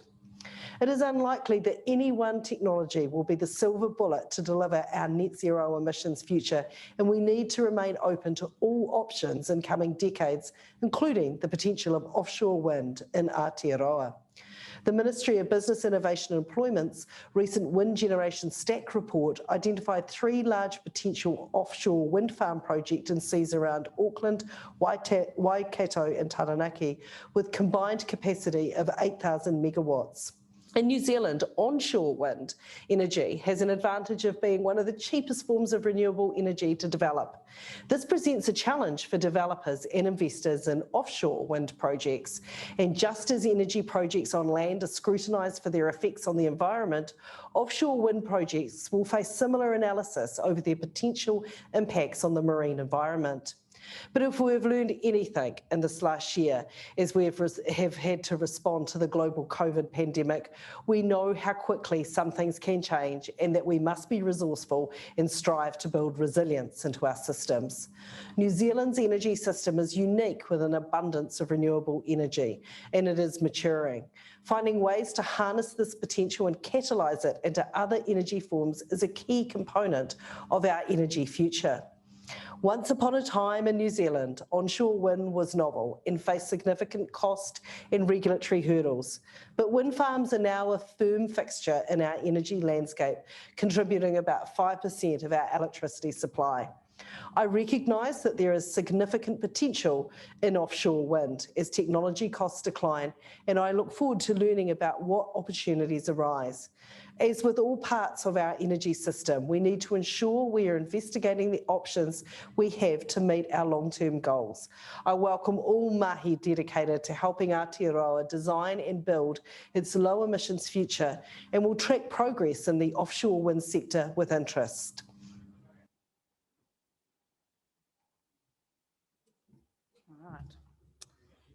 Thank you, Minister. We can give her a round of applause if you like. Yep. that was very, very pleasing to hear in terms of the Minister's, I guess, openness and recognition that offshore wind has potential in New Zealand's energy future.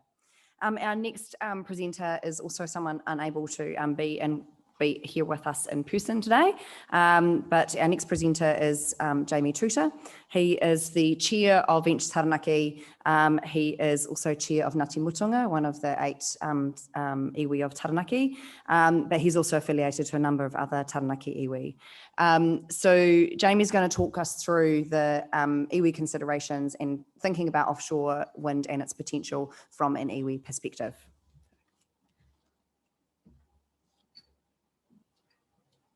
Tēnā rā koutou katoa, ko Taranaki te maunga, ko tēnei tana uri e mihi nei ki a koutou, ko piri mai, ko tata mai, nō reira tēnā koutou, kei ngā maunga, kei ngā moana, kei ngā waka, o te mutu me te ao, tēnā rā tātou katoa. Kia ora everybody, my name is Jamie Tuta, and it's my pleasure to have the opportunity to present to you today some context around the iwi landscape here in Taranaki, so our tribal landscape, and to provide some insight and some consideration regarding an iwi view of an opportunity like offshore wind. And so what I want to do is just provide you some background on the Māori, the iwi worldview, some context around where we are collectively as iwi of Taranaki, talk a bit about some of our investment objectives, and then just sort of highlight some key things that we think are desirable but also necessary when thinking about investment opportunities such as offshore wind.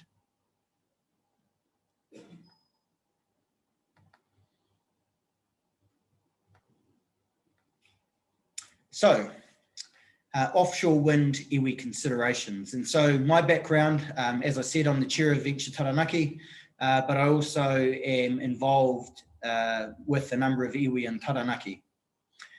So I thought what would be useful is if we just sort of go back to start with some of the foundational principles that underpin the Māori worldview, the iwi worldview here in Taranaki, this principle of universal law or kawa ora. And you'll see on the right of the screen is this concept of tai ao, tai nuku, tai rangi, tai whenua, tai moana, tai tangata, which speak to this energy and the fact that all elements of the natural world are connected in some way, including us as people. Here is another example, te hao tangaro, which literally means the breath of tangaro, tangaro being the deity and the guardian of the oceans. And so we acknowledge tangaroa, we acknowledge our relationship and our connection to tangaroa. And this, in this context, te hao tangaroa basically reflects our desire to ensure that whatever activity is undertaken in the oceans, that the well-being of tangaroa and tangaroa's descendants is maintained or not degraded or is enhanced. And so when we think about the sort of Māori worldview of our place in the world and the landscape, I mean, from our perspective, and this has been generations long, is the fact that human well-being is inseparable from the natural environment. And I think, you know, there's definitely a movement towards really understanding, one, the relationship between people and place and our natural environments, but also this context, this concept of kaitiakitanga, the fact that, you know, we are ensuring that what we do today is going to ensure that we are good ancestors and that whatever is done is a good thing for our grandchildren, our great-grandchildren, and our great-great-grandchildren and the generations to come. And so that's really important, because when we think about the natural world, the natural environment, when we think about particular activities on whether it's the landscape or the seascape, it's about how do we get that balance? How do we get the sort of the right harmony and balance between particular activities and what we seek to achieve from those particular activities? And so that leads me on to one of these fundamental concepts within Te Ao Māori, within the Māori world, which is this notion that we have a whakapapa-based relationship with the natural world environments. And so I spoke earlier about tangaroa, I spoke earlier about the fact that we are connected to all of these elements of the natural world, of the environment. And so this is that kinship-based relationship, which is not unique to Māori, but it is certainly unique to Indigenous peoples throughout the world. And it is that core wisdom, that core principle that guides the way in which we interact, but also our decision-making around particular activities within natural world environments. And I think what we'll do now is, if we were to sort of fast forward in terms of the sort of more modern context of Māoridom, the sort of more modern context in terms of iwi development in Taranaki, what we're starting to see is the shift. And it's a really positive shift. It's a shift which looks at potential. It's a shift that recognises the importance of adaptability, of change. It's a shift where collaboration and partnership is preferred, where we've been through this grievance process, this treaty settlement process, where we're now very much future focused, looking forward, where we're looking at, you know, more about performance and the opportunities that can be brought to bear from assets that have been transferred to us, but also the influence that iwi in the region and the value that iwi in the region can bring to bear across multiple issues and across multiple sectors. And so, you know, what we are seeing within Te Ao Māori, within Taranaki and other places, is this really positive shift. So when we look at the iwi landscape within Taranaki, we start with this concept, ko Taranaki tō mātou okiokinga, ko mātou tōna okiokitanga, which quite simply is translated as Taranaki is a reflection of us as we are a reflection of him. So when we talk about Taranaki, we talk about our maunga, and our maunga anchors us in this place, but it also inspires us, provides identity, and it reminds us of the obligations and responsibilities that we have. And what that particular whakawai sort of expresses is the fact that our identity is inextricably linked to the region and the environment. Now, that particular principle is important when we think about the oceanscape, the seascape, what is conducted there, and also, of course, the landscape. The other point to note is that iwi and Taranaki, you know, we have a vested long-term intergenerational interest in the region. One, in the sustainability and the sustainable use of resources in our region, and the protection of those places that are dear to us. But more importantly, that vested interest comes from the fact that we are part of the landscape is us, as I said earlier, and the fact is we're not going anywhere. So our desire is that we are able to create opportunities for multiple generations, and that when 100 years' time, our descendants can look upon us in a positive way.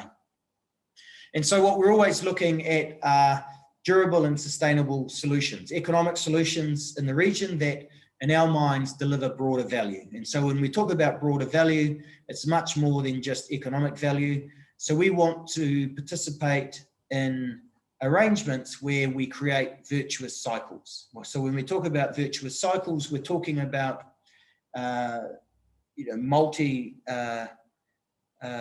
multi-capitals. We're talking about the environmental elements. We're talking about the social elements, cultural elements, the economic elements, and so on and so forth. So it's certainly the view of iwi and Taranaki that we need and we require a vibrant Taranaki economy, because if we have a vibrant Taranaki economy, which is one which supports enriching the lifestyles of our community, we will have a vibrant iwi community. And it is on that basis that we hopefully in the future will have the ability to attract a lot of our talent back to live in Taranaki and to contribute to our local economy. And so when we now sort of turn to the iwi institutions, so the iwi entities within Taranaki, we have 8 iwi entities. All 8 iwi have been through the treaty settlement process and the negotiations process with the government. As a result of that, iwi have received both cash and assets from the Crown, and secondly, have established what is called post-settlement governance entities. So we have formal legal institutions, which in our view are sophisticated. We have sophisticated governance arrangements. We all have clear strategies and areas of focus. We have clear accountabilities, transparency. We have separation of the political functions and the commercial functions. And so we have these really strong institutions, which certainly from my perspective, enables us to be much more organized to engage in the world, and to look at how we can achieve particular purposes and positive outcomes for our beneficiaries. And so when we look across these 8 iwi institutions and entities, there are some common themes throughout. And these themes are, each of these entities are purpose and values driven. So very, key is the purpose, the values aligned to those cultural values and some of those foundational values, and they drive the way we go about our business. Each of these iwi have their cultural frameworks and wisdom or particular kaupapa that they draw upon in terms of guiding decision making. And these entities exist for the social and cultural. So they provide both social and cultural outcomes for beneficiaries, and see the commercial entities as a means to an end, but also recognizing that as we further evolve and develop and become much more mature in time, that the commercial investments we make are also going to deliver broader social and cultural benefits, such as jobs, employment, training opportunities, and the like. And so when we think about, what's happening within Te Ao Māori, what we're starting to see across the country is the fact that there is a desire for Māori to be much more diversified in terms of the assets that we do have. Traditionally, Māori have been overweight in what I would call the primary sector assets of fishing, farming, and forestry. And there hasn't been the same level of participation in value chains to be able to extract economic rents. And so we see there being opportunities to sort of move up to this weightless economy in terms of some of the service and experience, but also production sectors. And of course, renewable energy and opportunities such as offshore wind provide further diversification for investment, but I think more importantly, provide opportunities for iwi to be able to bring to bear their value, some value and some influence over, how these arrangements are structured and governed and managed moving forward into the future. So I thought I'd just now touch on the iwi investment approach. Now, what I've tried to do here is really to summarize some of the consistent themes across many of our Taranaki iwi entities in terms of those particular approaches and objectives. I mean, fundamentally, each of the iwi have a separate commercial entity which has very experienced governance arrangements. And these entities are very commercial in focus. But also with a view to be able to make commercial decisions and investments in line with the values that I touched on earlier. Certainly there is a theme throughout Taranaki, given the scale and the size and the opportunity we have to create scale, is to partner. So, we do have a preference to partner with like-minded organisations and entities. I've said earlier that, we're intergenerational, so we have a long-term investment horizon. And of course, time horizon and time frame is really important when you think about the particular investment decisions you make and assets that you want to invest in. We want to be leaders. And so we're unapologetic about that we believe that given our purpose, our kaupapa, given our values, given our worldview, that we see an opportunity for us to provide leadership and investment, both in region. And we want to ensure that, we set high expectations. Secondly, certainly as we sort of grow and as we evolve and mature as iwi investment entities, we have a preference for direct investment based on the risk return profile and the asset allocations that we have, but also because we believe broader benefits can be derived from direct investment, and we can have greater influence over direct investment, but also it provides opportunities for us to partner with other iwi throughout not only Taranaki, but the country. And finally, we have, as I said earlier, we have high expectations, but we want best-in-class returns to fund our present and future generations of iwi. And when we say best-in-class returns, we want to ensure that we take ESG very seriously, we take PRI very seriously, and so we want to ensure that the investments that we make are of a quality and a standard that we can be really proud of. And in terms of the investment objectives, I mean, across all of the iwi, sort of 3 high-level objectives, of course, is always to secure annual distribution, so annual income, to defend and grow the pūtea value over time, so maintaining the real value of our assets. And that distribution piece is really about ensuring that we are able to provide for current generation, but also for future generations. And then finally, as I said before, we are and we will continue to invest responsibly and in accordance with our values. And so, we take ESG, we take PRI very seriously, and our view is we have the opportunity to create and enhance this notion of this virtuous cycle. So our offshore wind. And so what I'm going to provide here is an iwi view. It's not the iwi view, but an iwi view. And I've really got there. I mean, as I said earlier, iwi have a desire to support investments that speak to the Māori worldview.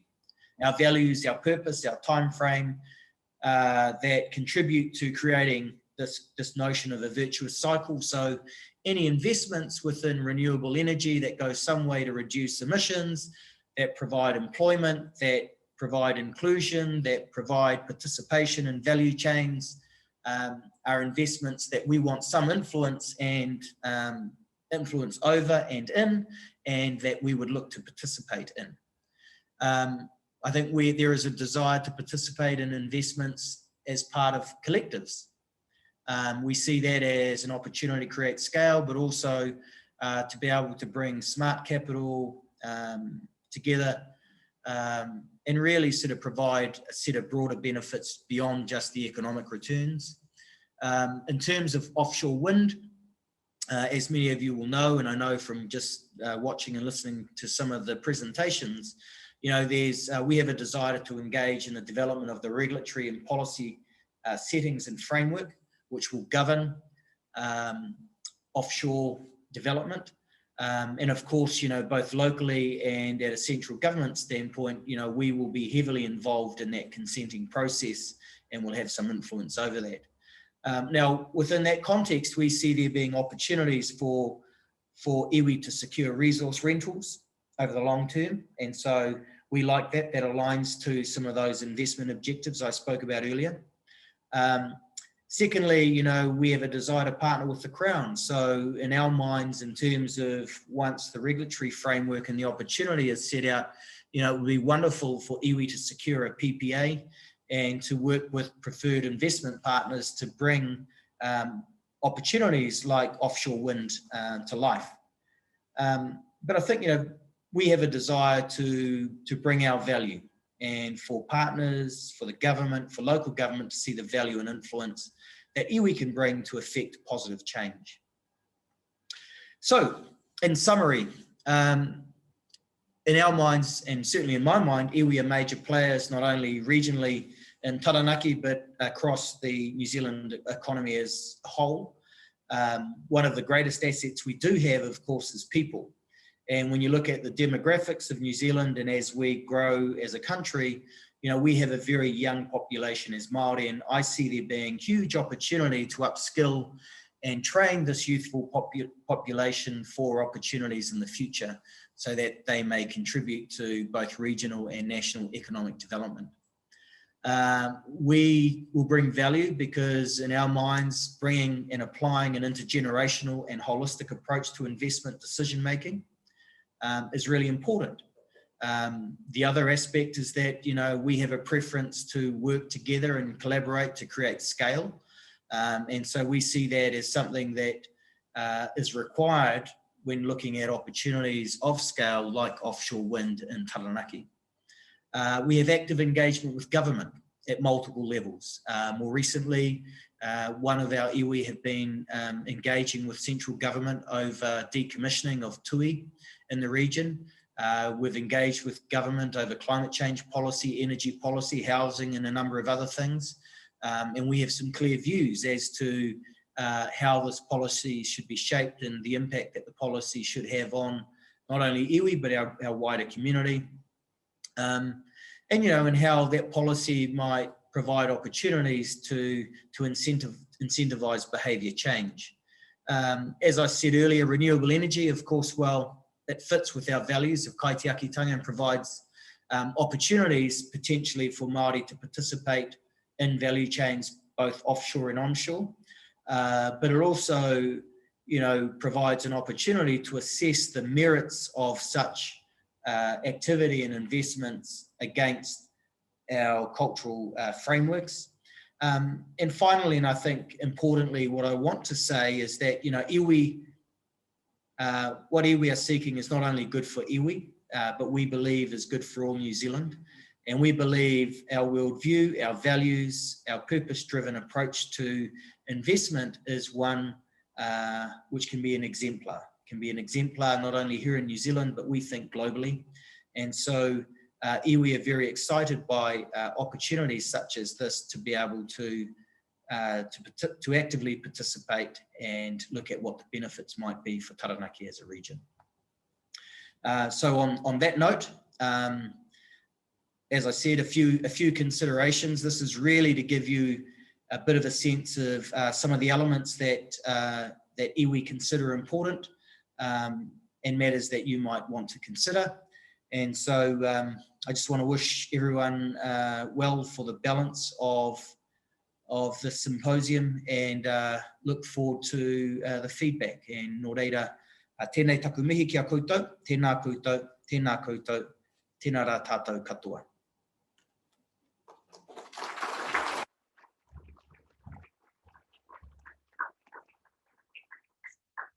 Kia ora, Jamie.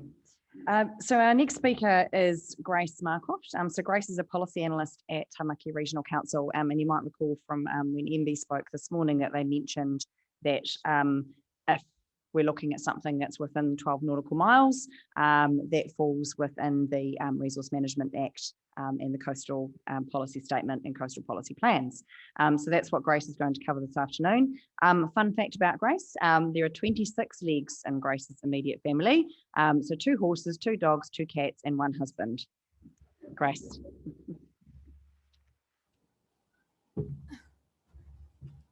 Kia ora koutou. Yes, so I am Grace Marcroft, Policy Analyst for the Taranaki Regional Council, and I have a coastal focus. So over the last couple of years, I've been heavily involved in the review of the coastal plan for Taranaki, and that is essentially a rule book for the coast. It's what drives our consenting process and undertaking activities in that space.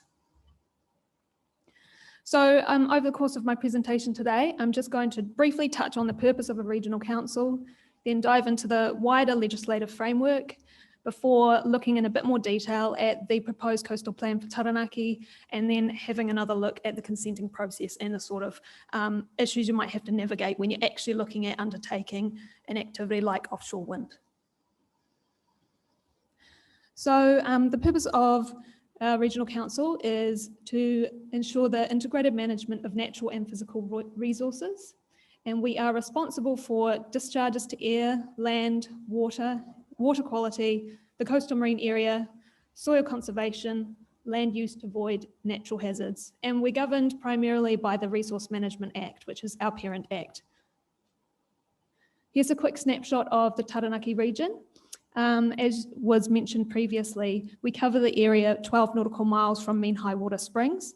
So that's that blue strip right there. And seaward of that is the exclusive economic zone, which is managed by the Environmental Protection Agency, who the next presenter is going to be speaking on.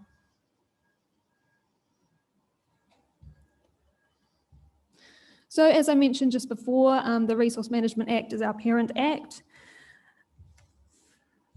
The Resource Management Act gives our highest level of national direction.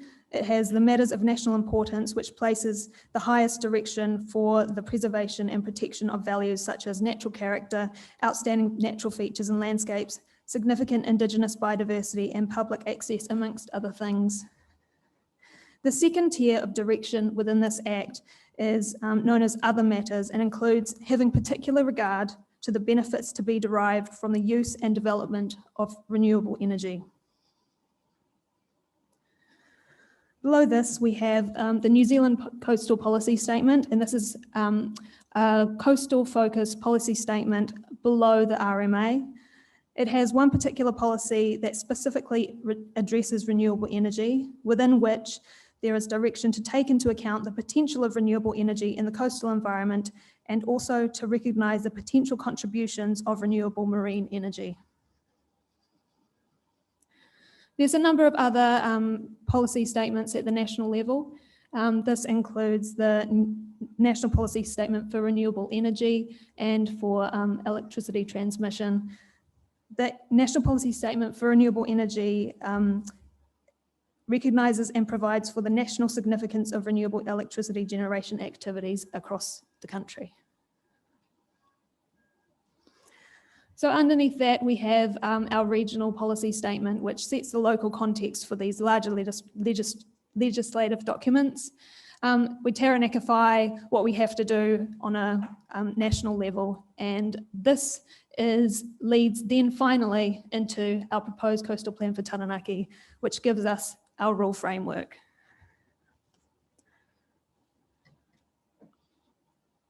So this was already mentioned in one of the previous presentations, which is a discussion document for accelerating renewable energy and energy efficiency.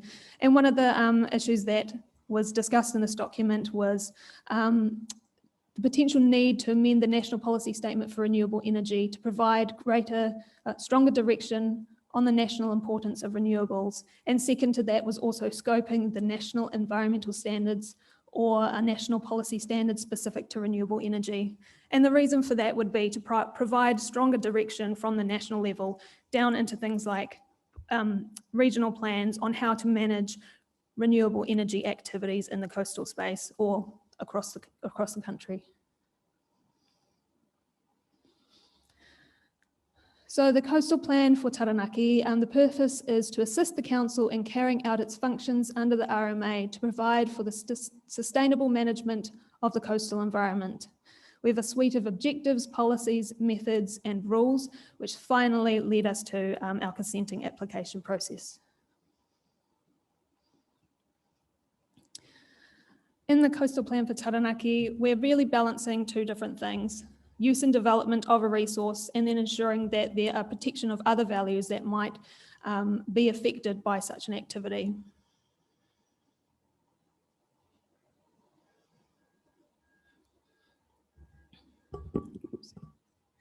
Our activities are divided into 6 categories.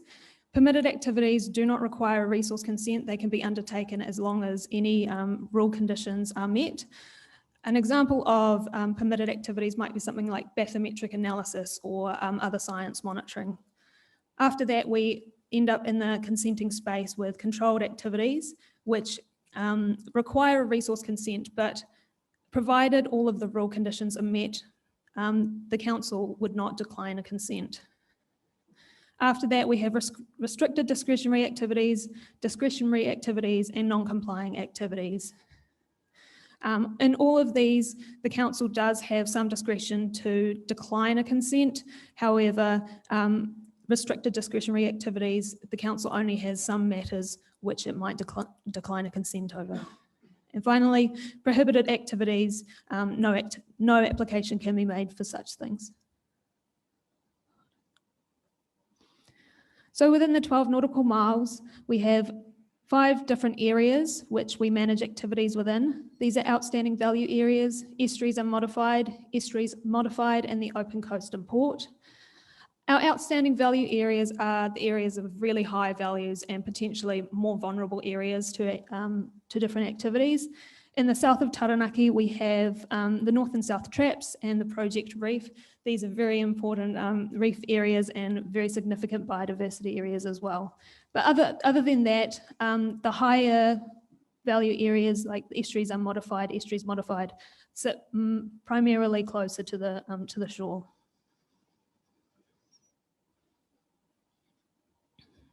So because offshore wind is not currently an existing industry in Taranaki, we don't have a specific rule saying, here's how you can go about this activity. What we end up with is called a catch-all rule, and it's sort of for those activities which don't land themselves in any one particular space, but they might involve a number of different activities. So this is an example of a catch-all rule for the placement and erection of a structure and associated activities such as occupation of space, noise, disturbance of the seabed, and so forth. So here you can see that for estuaries modified, the open coast and the port, it's a discretionary level activity, but for outstanding value and estuaries modified, it's non-complying.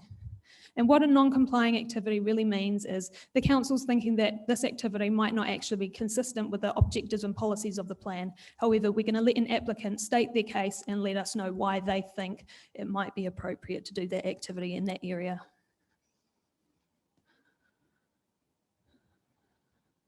So briefly, I'll just take you through the resource consenting process. This is a diagram that you can pull off the Ministry for the Environment website. It's quite helpful, and they've got a lot of other useful resources that will be really beneficial if you're thinking of heading down this track. So the first thing, you have an idea. You want to install an offshore wind farm around Taranaki. What's the first thing you should do? Well, potentially the first thing you could do is talk to the council, but one thing we actually recommend you do before that is you talk to the local iwi.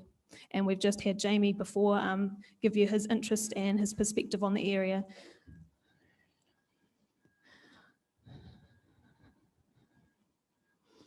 So in addition to just having a general conversation with the local iwi, there is also an obligation under the Marine and Coastal Area Act to engage with iwi when lodging an application. As you can see, the diagram on the, oops.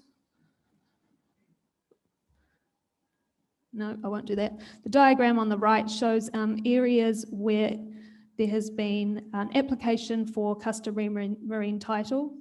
Under the Takutai Moana Act, any application made in the coastal space must also include notification to iwi.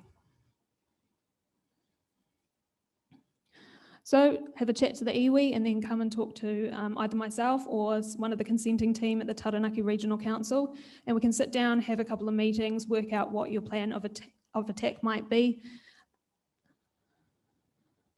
And then when you are actually ready to lodge your application, you need to provide something called an Aee Report, or an assessment of environmental effects.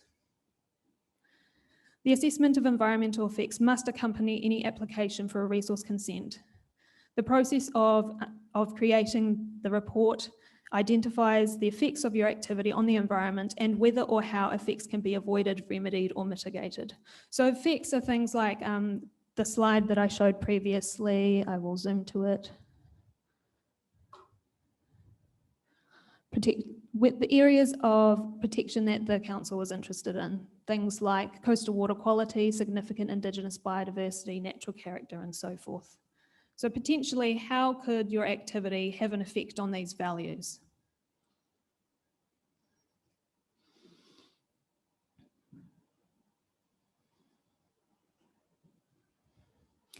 So once you've identified what effect your activity might have, we also want to know whether there are any ways that those effects can be mitigated, remedied, or avoided, and whether the remaining effects are minor, transitory, or might be of a more major and significant nature.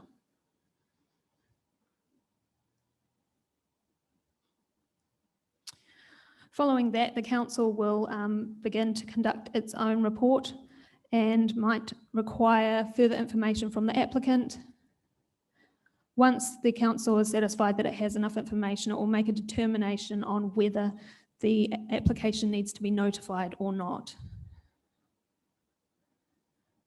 So Consent applications can be limited notified or public notified or non-notified. Non-notified means that the council itself is going to be the ultimate decision maker and it's not going to pull any other parties into the room aside from the applicant and the council decision makers. But if the application is going to be limited notified, the council will make a determination on those persons who are adversely affected and invite them to make a submission on the application if they want to. Submissions can only be made by those who have been notified, whereas a publicly notified application, any person may make a submission in support or opposition of the application.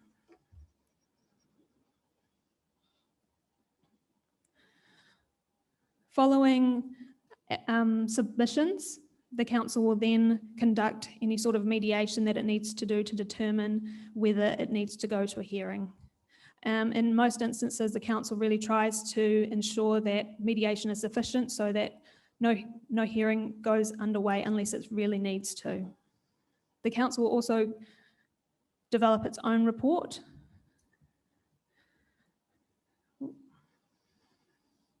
And then a hearing will be held. At that point, the council will then determine whether the application can be approved or denied. And the council will inform the applicant, any submitters, and the consent holder of its decision. At this point, there is then the opportunity for appeal if the application has been notified. So appeals can only be made on notified consents, and they can be made by the applicant, the consent holder, or any submitters. And at this point, the appeals go through the Environment Court. So it gets taken out of the hands of the council and and the Environment Court takes over that process. So finally, once an application has gone through that process and it has been granted, the applicant needs to check what the resource consent allows them to do, and it can undertake that activity. The applicant will receive a coastal permit, which authorises the consent holder to undertake an activity in accordance with the consent and any agreed conditions. The coastal permit will include what the activity is, when it can be undertaken, how it is to be undertaken, and any limits on that activity. For example, noise, sediment discharges, what time of year things can have to be done under, and any required monitoring. Sometimes the council also requires the coastal permit holder to notify the council or third parties such as iwi when certain stages of the project are met. Thank you.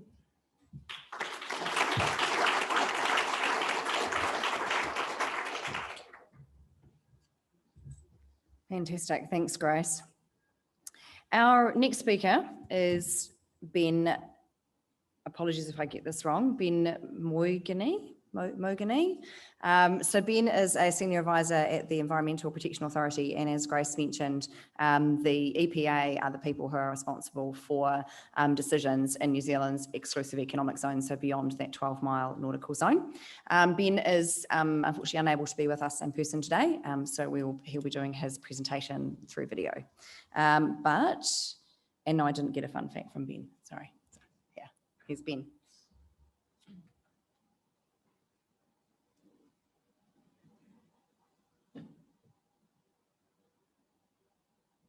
Tēnā koutou. My name is Ben Moigany. I'm a senior advisor at the Environmental Protection Authority. The EPA has several regulatory responsibilities in New Zealand, including administering the emissions trading scheme and regulating the import and export of hazardous substances and new organisms, as well as processing applications for marine consent in New Zealand's exclusive economic zone. New Zealand's exclusive economic zone extends from 12 nautical miles to 200 nautical miles offshore, as shown by the blue line in the figure on the left. The brown line is the extent of the continental shelf. If we zoom in on the Taranaki region, the figure on the right, you can see the exclusive economic zone and territorial sea boundary shown by the black line. The smaller lines represent depth boundaries, and the yellow line shows a 60-metre depth boundary, which might be relevant if you're considering something like offshore wind farming. Under our legislation, there are several different activities which are defined. These are permitted activities, prohibited activities, and discretionary activities. Permitted activities are activities that you don't require authorization from the EPA to undertake. These just require that you notify us and you notify relevant iwi and hapu and follow the regulations. These include things like seismic surveying or marine scientific research. The second type of activity, which is prohibited activities, these cannot be undertaken in the EEZ. These include things like dumping radioactive waste in the sea. The third type of activity is a discretionary activity. These are activities which can be applied for, and the EPA will determine whether or not you're allowed to undertake that activity in the EEZ. If your activity is not permitted or it's not prohibited under our Act, then by default it's discretionary. And this is what would apply to a new industry such as offshore wind farming. Discretionary activities can be publicly notified or non-notified. But before we get to that, let's take a look at what the different types of restricted activities there are that might determine whether or not you need to apply for a consent. So in the EEZ, we have generally three groups of activities which are restricted. The first are dumping activities, and this could be dumping of waste or vessels. The second type is discharges into the sea, which could be ecotoxic substances, oil, or rubbish. And the third type is what we call the general provisions. So if you want to place anything on the seabed, disturb the seabed in any way, if you want to cause vibrations in the water column or deposit anything on the seabed, just to name a few, then you will require a marine consent from the EPA. It's likely that any activities relating to offshore wind farming would trigger those general provisions and require a marine consent. So what does the process look like to apply for a marine consent? So our Act has two processes you can apply for. One of them is a notified discretionary process, and one of them is a non-notified discretionary process. The notified process has several different stages, as you can see. The lodgement stage is where we do a check to make sure you've submitted all the adequate information. Then we have a submission stage where we open it up to public submissions where anyone in New Zealand can have their say. We have a hearing where our decision makers will let submitters talk to their submission, but also give the opportunity for the applicant and experts to talk to their information. Finally, the decision makers will consider the information and release a decision. That whole process from lodgement to decision will take somewhere between 170 working days and 11 months. And then on the end of that is a 15 working day appeal period, which must pass before you can commence your activity. The non-notified activity process is very similar, except there are no submissions processes and a hearing is optional depending on whether the decision maker feels it's necessary. That process only has a 70 working day time period and still has the same appeal period at the end. So how do you know if your activity is a notified or a non-notified? In our Act, the answer is simple. Everything is notified discretionary unless the Act specifically says it's a non-notified. Non-notified activities include exploration drilling or dumping of waste at sea in specific areas. It's likely for a new industry, such as offshore wind farming, that it would follow a publicly notified discretionary process. So what does the decision-making process look like? What kind of information forms the decision, and what kind of information do the decision makers consider against the criteria in the Act? I've broken down the information into a diagram here, which shows three different types. The first group of information is information required under the Act. This includes things like impact assessments, information from Ngā Kaihautu Tikanga Taiao, the EPA's Māori Advisory Committee, and information from submitters or persons with existing interests. The second group of information is expert information that the DMCs or boards of inquiry may seek to help inform their decision. This includes things like expert advice on benthic ecology or modelling or whatever the industry is that the application relates to. And finally, the other regulators provide vital input into the decision process to make sure that all aspects of the decision are ticked off. We highly recommend that you seek information from these regulators as well as the EPA when you're thinking of undertaking activity in the EEZ, so you can understand whether or not you're fulfilling your obligations under their legislation. The decision makers under the EEZ Act for a publicly notified process are either a decision-making committee appointed by the EPA, which is a committee of experts, or an independent board of inquiry. Either way, the EPA's role is to facilitate those decision makers to make a decision. So if you get your decision granted and the decision makers have weighed up your information against the decision-making criteria in the Act. What happens after that? Well, the EPA's role doesn't stop. We often impose conditions on the consents, which require sampling and surveying. We will monitor compliance with those conditions. We will undertake investigations to ensure that the activities being undertaken are in accordance with the consent. And if we find anything unexpected, we may review the consent.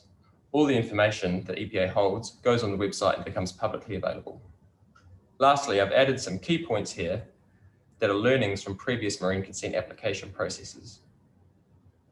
Firstly, talk to the EPA early about your proposed plans. This is important at reducing hurdles further down the process. Secondly, collect your environmental baseline data early. This can be time-consuming and expensive to collect in the exclusive economic zone. Thirdly, engage with iwi early and throughout the entirety of the process. And lastly, all actual and reasonable costs are fully cost recovered from the applicants. This includes pre-lodgement discussions. It also includes decision maker time and all the advice that we seek as part of the process. I hope this presentation has given you an idea of the types of activities that are restricted under the EEZ Act and the process that needs to be undertaken to get consent from the EPA if you wish to undertake an activity associated with a new industry like offshore wind farming. If you have any questions, feel free to get in touch. My contact details are on the last slide. I understand we'll be participating in the question and answer session next week. Thank you. Ka kite.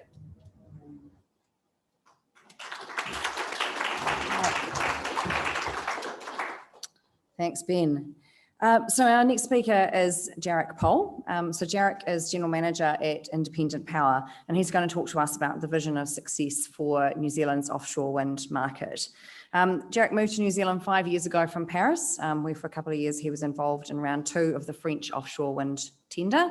And prior to that, he's worked in a range of other developments around offshore wind. So he has good insight for us. And a little fun fact, he is also a professional martial arts instructor. So he can make you move potentially to lift the energy in the room. Jarek. It's been a long day. I'm a bit fatigued. And I see a few tired persons too. So I have a favor to ask. Stand up, everyone, please. Stand up. And those on the Zoom too, please. Lift your hands, your hands up. Up, up. Turn right.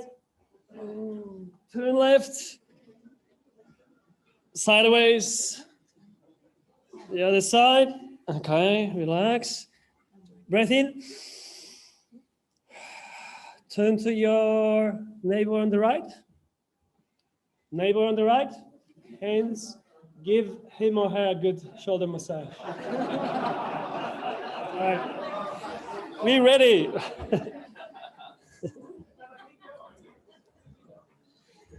Okay. So although I'm involved in solar energy mainly in New Zealand, I used to work for actually, I think I was privileged to work for a couple of good companies back in Europe. And I spent a lot of years working in offshore industry. And this is what I wanted to share with you, actually, the perspective of an offshore developer. But before we go into that, I think what is really important is the vision and where we're going, where we're heading. And if you remember one thing out of this presentation, out of this day, please do memorize that, where we're heading. We want the winds of the sea to provide power to Kiwis. As simple as that. Keep it in your mind for as long as you can. All right. Another request. I would like you to travel in time with me to the beginning of 2030s. And please, for a couple of minutes, use your imagination. So we are in 2030s, and the country runs on 100% renewables. And we're very well known for that in the world. We are an exemplar of that. Due to the demands, huge demands of the electricity, we could actually move into hydrogen industry. We have hydrogen widely spread over the transportation, heat processing, and export. Demand is growing every year. Now, electrical vehicles are widely spread. Petrol and diesel are considered vintage. Now, from late 20s, distributed generation is going through a boom with solar PV farms, onshore wind, and storage sites popping up everywhere. Now, last but not least, we have a couple of offshore wind farms in operation and a few under construction, and a good pipeline behind. So this is what I would like to focus today with you. Let's look at what is really needed from a legislative point of view for this to happen. I'm going to keep it very simple. It's going to be 3 things. It's much more complicated than that.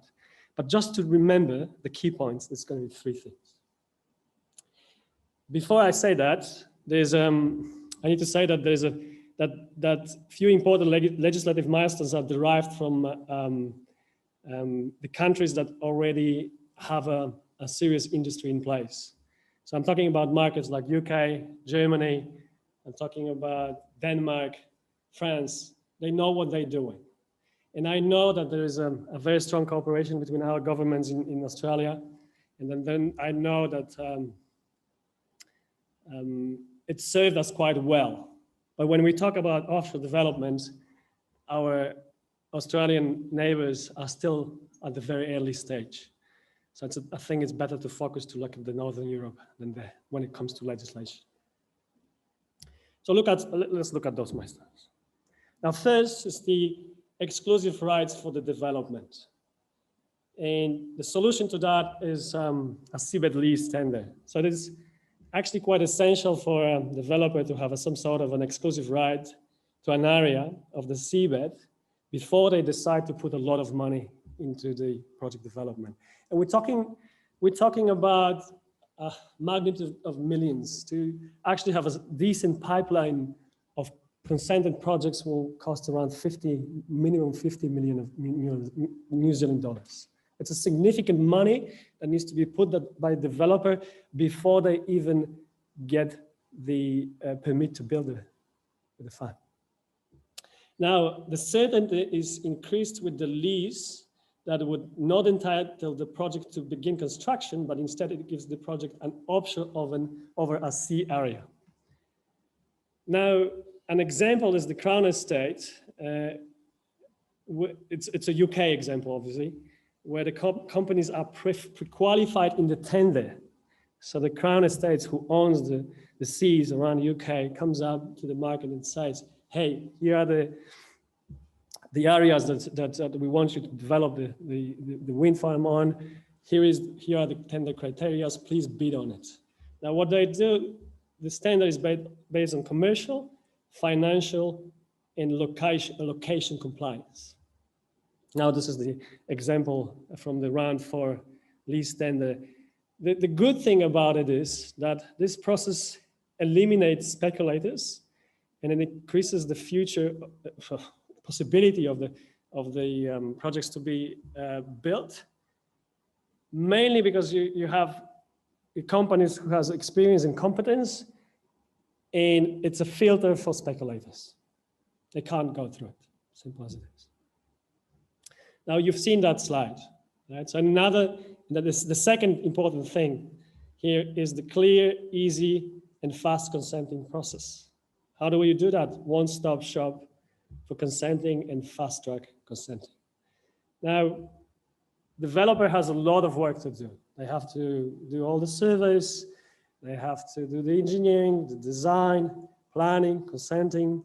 It's a lot of things, and all those, it is confusing for them when the developer has to deal with many stakeholders. The council, who was speaking here a long time ago, it's one of the statutory stakeholders. There's many, many more, right? So to make it easy for developer, one-stop shop would be perfect. And there are good examples out there to follow. Now, recognizing offshore wind project as a national significant infrastructure and allowing some sort of fast consenting would seriously contribute to the success. last, but I think the most important part is the visibility on the project long-term revenue stream. And that can come with actually competitive tender. This proved overseas that actually encouraging competition here brings the energy prices really quickly down. So why do we need that long-term visibility over the revenue streams? So imagine you are a developer and you spend that $50 million and you have a ready-to-build project, but then you have to sell it to wholesale market and it's volatile. It changes every half an hour. They have to go to the banks and say, hey, look, we have this amazing project here in New Zealand, but we actually don't know how we're going to pay you back for that loan. And we're talking about this time, before for the development, we were talking about millions of dollars. Now we're talking about billions of dollars to finance a significant size of offshore wind project. We're talking about billions. So developers, they cannot come up with cash, and no one has that cash. Banks have that cash, investment funds have that cash. They have to prove that over time, that project will pay off. So what is actually needed is some sort of a financial instrument to give a long-term security of those revenues. And different countries do that in a different way. They provide green certificates, guaranteed offtake price, PPAs, CFDs. It's actually the CFD, the contract for difference mechanism from UK, is by far the most efficient tool. The UK really proved that it works. So what it does, you can see that blue area and the blue line. It's basically that strike price. This is the strike price. So this is what banks love to finance these projects, is clarity of the revenues. And this is the wholesale market, it goes up and down. Now, when we go into in a decade, we're not going to have to subsidize that project. Unlikely. But what we're still going to have to do is to provide stable revenues. So some sort of a financial instrument will be still needed, in my opinion. That's all. Thank you very much.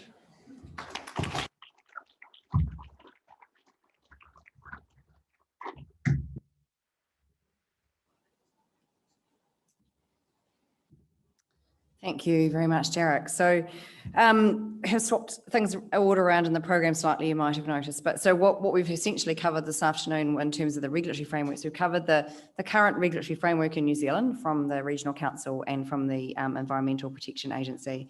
Derek has given us a helpful view based on some other overseas jurisdictions and what some of the other successful kind of regulatory frameworks are that are around the world. We're now going to hear from Belinda Wilson, who's the manager of offshore renewable energy in the Australian federal government. And Belinda is basically currently leading a team to develop the legislative settings to enable a renewable energy industry in Australia's offshore area. She's got a long-standing interest in this area and has over 15 years experience in government regulation, particularly also in freshwater resources. She has a Bachelor of Science as well as a Bachelor of Asian Studies, majoring in Japanese. And she holds a Certificate of Executive Education and Leadership from the Melbourne Business School and a Certificate of Engagement from the International Association of Public Participation. Belinda has a wide-ranging knowledge, having worked in the public services on local and national policy and reforms at all levels of government. And I've read that out because her bio wasn't able to get into the program. So again, Belinda didn't fly in from Australia for our forum this afternoon. So she is joining us through a video presentation.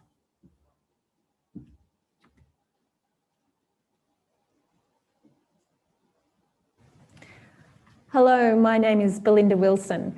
I work for the Australian Department of Industry, Science, Energy and Resources, and I lead a team that's developing new legislation that will allow wind farms and other renewable energy technologies to be deployed offshore in Australia. Thank you to Venture Taranaki for the invitation to present on the development of our framework thus far and all our learnings from over this side of the ditch. There are currently no offshore renewable energy projects in Australia, and there's no legislation in place to support their development. Australia is fortunate to have mature, commercially competitive renewable energy options through onshore wind, solar and hydropower, as well as a range of non-renewable energy sources. But this means offshore wind and other offshore renewables have not been an important consideration for us as they have been in other places like Europe. As technology improves and costs are reduced, the viability of offshore renewable energy projects, and particularly offshore wind, is expected to grow. Importantly for Australia and New Zealand, much of the new growth in the offshore wind will be in the Asian region. China is forecast to overtake the UK as holding the highest number of installations. Japan, India, Taiwan and Korea also have a developing local offshore wind sector, which will further encourage regional supply chains for components and manufacturing, creating a more competitive market which will reduce local costs. Within this context, and to facilitate long-term investment, the Australian government is developing a regulatory framework to enable the construction, operation and decommissioning of offshore renewable energy projects. Offshore renewables present many opportunities for the communities that embrace them. New jobs, secure electricity supply and export opportunities are among many of these benefits. Australia's journey to develop a framework for renewable energy offshore has been prompted by growing interest and demand by businesses looking to develop large-scale offshore wind farms. Service sectors and unions that supply and support the offshore oil and gas industry are also seeking opportunities for expanding or diversifying their industries. And while offshore wind farms may be the primary driver, we're looking to develop a framework that's flexible enough to permit technologies of the future that are not yet commercially viable or perhaps not even imagined yet. Our broad intent is to take a technology neutral approach and focus on removing regulatory barriers. The new legislation is about enabling a new offshore renewable energy industry. And by that, I mean Australia is not promoting offshore renewables over any other form of electricity generation. Rather, we want to make sure it's possible so that the market can then decide if these projects are economically viable. Our new framework will operate in Australia's territorial sea from 3 nautical miles off the coast and out to the extent of our exclusive economic zone. What we are setting up is essentially a licensing regime. We'll consider applications and then award licenses based on the expected viability of a project and to proponents that can demonstrate their technical and financial competence to deliver. We're seeking to give licenses to large-scale commercial generation projects, as well as smaller projects that are more targeted at research or demonstrating a new technology. The regime will also cover electricity transmission projects, including interconnectors across the Bass Strait and transmission cables between Australia and other international destinations. In developing the new framework, we've been conscious of not over-regulating. We've taken time to understand the existing regulatory regimes that apply in Australia's maritime space and considered these against the risks and needs posed by renewable energy activities. Through this, we've sought to identify at what point, if any, new regulation is warranted. And what we found is that there is already suitable regulation for most exploration activities, and we didn't want to propose any more. Early stage activities to assess a resource or the feasibility of a project are considered non-invasive and may be conducted now simply by complying with existing laws for navigation and environment protection. This includes vessel-based surveys or deploying buoys and equipment to manage wind speed or waves. Given this, the new framework will apply to activities that relate to installing and operating renewable energy infrastructure. We also recognise that all activities cost money. As you would know, offshore wind farms cost in the order of $10 billion to develop and construct. And although various feasibility studies can be conducted now without a licence, many larger commercial proponents may be unwilling to invest without some security of tenure and a right to ongoing development in an area. Providing investment certainty to investors is one of the key drivers for developing our new framework. And so we are including an option for commercial sized projects to be awarded an exclusive right to develop a renewable energy project in an area from the start of its feasibility stage. Our consultation indicates that this will provide the necessary investment security to support feasibility work for larger, more complex projects that may not currently be progressing because there's no secure tenure and pathway to a full commercial licence. One of the other critical elements to support investment is to provide protection for assets. Our framework proposes a system of penalties and offences for interference with any renewable energy infrastructure installed offshore. Closely related to this is the need to be able to establish safety and protection zones to protect assets and workers, as well as warn other mariners of potential danger from infrastructure. We've proposed to establish these two types of zones that would exclude unauthorised vessels during the construction phase, but allow free access for limited activities to an area once the infrastructure is operational, such as a boat could pass through part of a wind farm but be prohibited from anchoring so that they don't snag on a submarine cable or cause damage to their own vessels or infrastructure. We felt it was important to provide protection for assets while still allowing others to continue to use the space. This will be vital to ensure that projects can be protected, but also have the support of communities and businesses so that they can maintain their social licence to operate in a region. Coexistence between the public and all industries that use the ocean has been the foundation of our policy development. Licence holders will be required to show how their projects make space for these other users and maintain their regulatory approvals. We have also committed as a government to early open consultation with maritime users. Before offshore renewable energy licences are awarded, consultation will be undertaken to understand the potential social, economic and environmental impacts that a project would have on an area. If satisfied that progressing renewable energy projects in the area is in the national interest, the Minister for Energy will declare an area as suitable. This declaration is required before we can offer any licences. Installing an effective regulator is central to the success of our new regulatory framework. In Australia, we have two existing agencies that perform the roles of regulator and licence registrar for the offshore petroleum industry. The extensive experience of these two agencies mean they are well placed to support and regulate the new offshore renewable energy industry too. Not only are we able to benefit from their extensive experience in the offshore space, but we will also be able to capitalise on their existing programs and systems, which will offer significant cost savings.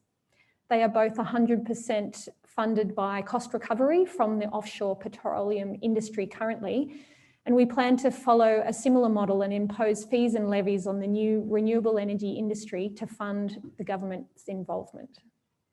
So to wrap up, we are working towards having the new regulatory framework in place by mid-2021. We had some successful consultation on the broad framework earlier this year, and we'll be consulting again in early 2021 as we refine some of the details before we go operational. If you'd like to know more or be contacted when we commence the next round of consultation, please subscribe to our consultation hub or email my team at offshorerenewables@industry.gov.au. We still have a lot of work to do, but we're excited that we're getting closer to having this regime up and ready to go. We wish New Zealand all the best in developing your new industry and look forward to lots of trans-Tasman collaboration as we both progress forward. Thank you.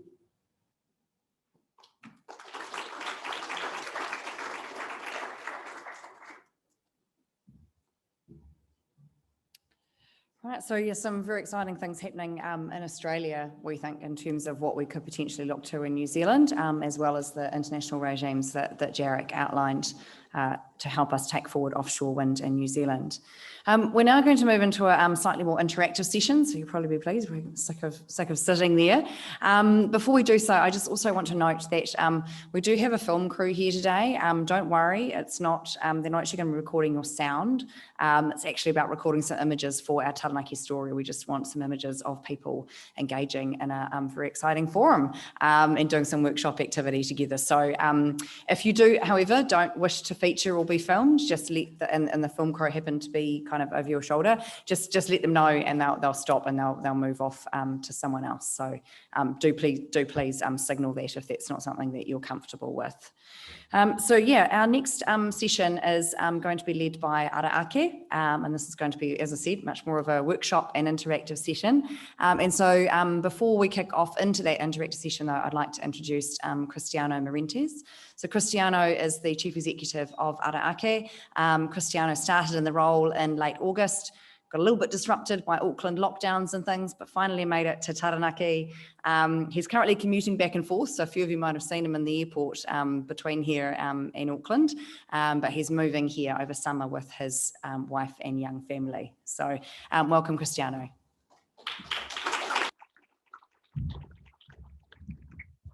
Tēnā koutou I tēnei ahi. Good afternoon. My name is Cristiano Marentes, and I am the Chief Executive of Aee.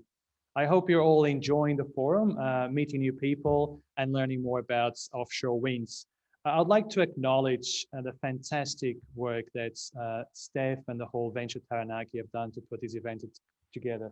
It's absolutely fantastic to bring so many people together. So thank you very much. So the next session, and you'll be pleased to know, is the last one before drinks, is planned to be interactive. We're extremely fortunate to have a wealth of knowledge in the room and online. And this workshop will allow your voice and your experience on offshore topics to be heard. Stacey will facilitate the session, and she will shortly explain how she plans to run it. But before we start, I'd like to spend just a couple of minutes to introduce Aee to you. Some of you know of Aee, others don't, so just a brief introduction. So Aee means a pathway that leads onwards and upwards, and has its origins here in Taranaki, with establishments, activities completed by Venture Taranaki at the end of July, when we were officially launched. And then, as Justine said, I became Chief Executive at the end of August. Aee is an independent organization, but funded by governments to work with innovators, academia, industry, investors, and the community to demonstrate, to accelerate the demonstration and commercialization of energy innovation in New Zealand. That's one of our key focus. I think I've got a slide or two, sorry. The second focus is on facilitating a just transition to a low emissions future, which I think was extremely well covered by Phil Nixon this morning. We are proudly based in Taranaki, but we are here to develop solutions that benefits the whole country, and therefore our focus is national. We're here for all New Zealanders. Our focus is also to connect people and to be independent, and not to replicate or duplicate what others are doing. We're focusing on doing the right things and on achieving the best outcomes for New Zealanders. Specifically on offshore winds, we're very much interested in understanding the role of offshore wind in New Zealand, how it fits with the overall energy strategy, and identifying the blockages and opportunities with regards to the deployment of offshore wind in New Zealand. So this session is really about listening and sharing knowledge. Aee will then take this away and will produce a publicly available reports summarizing the key messages and from today and the proposed next steps. It's important to say that the report will be done in collaboration with some key stakeholders. Most of actually are actually present in the room. So I will hand over to Stacey now, who will describe how the next session will be run. Thank you.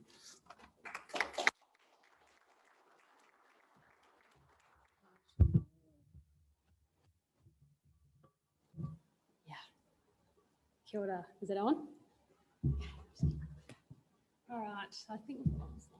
Okay, kia ora, tēnā tātou katoa. I'm Stacey, and I'm going to take you through this last session today. And so we've had a plethora of speakers that's taken you across the breadth of offshore wind today. But what we haven't had, as we've just heard, is your knowledge. Sitting in this room, we haven't had a chance to get on the platform and talk. We want to get that out of you today. But we've been talking about tomorrow's energy, but we kind of need today's energy. So It's pop quiz time. So the disclaimer on the pop quiz, which is very short, is that my answers are right.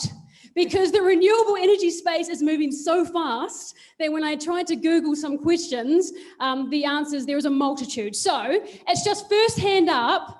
Who gets the answer right, which of course is my answer, gets this, okay? And you need it for this workshop session. So the first question is, I'm going to get, where's, do I have a helper to hand out the chocolate and to see the first hand up?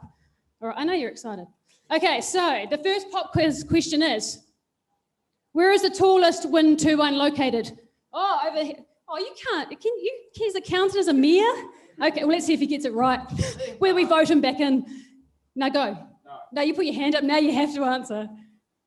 Okay, here in front. Germany, is that right? Crowd? We agree? It is Germany, well done. And it is 178. Oh, you got to get applause, that's awesome. Okay, all right, the next round is, and this one is for some Nelson Pear and Manuka honey. Okay, right, the next question is, where is the largest offshore wind farm? Oh, Arun. Where? Wow, it's not what I've got. Well, who knows actually? Now give me another answer. Not there, could be. I really hope I've got this right. Is there another one? Yes, let's go with that. It's the UK. Is that correct? Yes, excellent, okay. The world, okay. The last question, first hand up. What song by this artist relates at all to offshore wind? Oh, the cameraman, has that counted? Wind Beneath My Wings, that is right, excellent. Woo. Okay, because you're technically not part of this forum, we've got a bonus round. If anyone can stand up and sing the line of the chorus from that song. Oh, come on, you can't be that shy. There's no one here. Cameraman, it's over to you. Oh, you get two. You get two. That's amazing. Okay, now to the actual workshop. Okay, so I know there's a lot of strategy, engineers and planners in the room. So the logistics of this, I'm sure you can cover.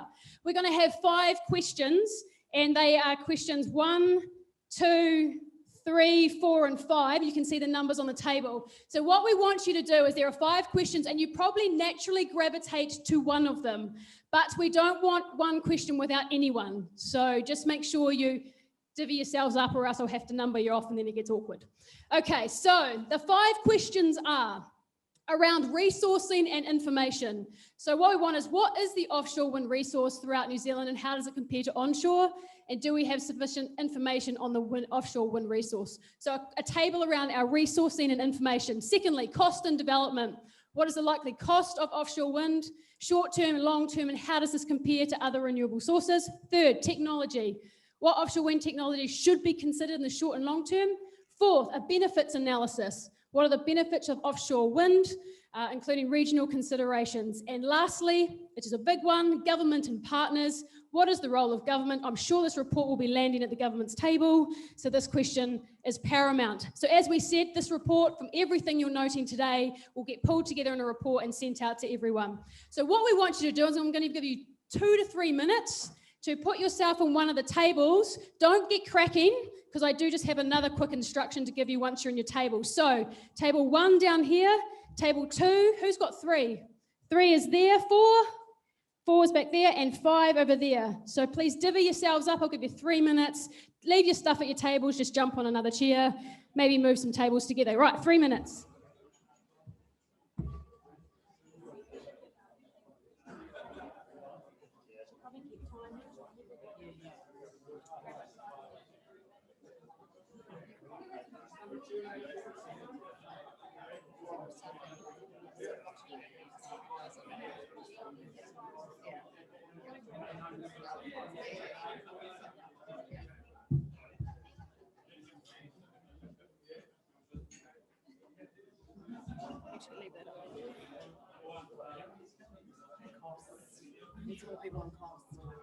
Okay, if anyone's around cost and deployment, we need new friends over here for You need some friends, eh? Yeah. Cost and deployment needs some friends. How's everyone else? 1, 2, 1. Resourcing and information might need a few more. 1, 2, 3. It's looking pretty good. Okay, that's not too bad. It's not too bad. Yep.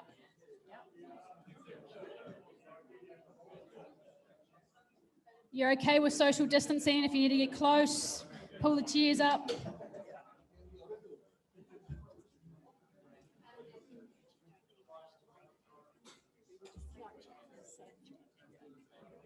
Thank you. Okay. Oh, brilliant. Thought it was going to be like herding cats. Okay, first off, you'll see on your table there's a bunch of Sharpies and Post-it. Can everyone grab a Sharpie and grab some Post-its for yourself? Maybe 3 or 4. You can grab some more.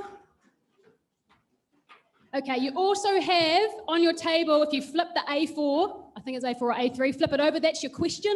So you don't have to keep looking up here on the big screen. Now, and you've got some big paper. Right, first thing before we crack into the question is we just want to know who's in the room. So can you just introduce yourself, the company you represent, but also we're just going to take 5 minutes to also kind of list the connections you have. Who are you connecting with in the offshore and renewable space? Like maybe you're connecting to some research agencies, maybe some other companies.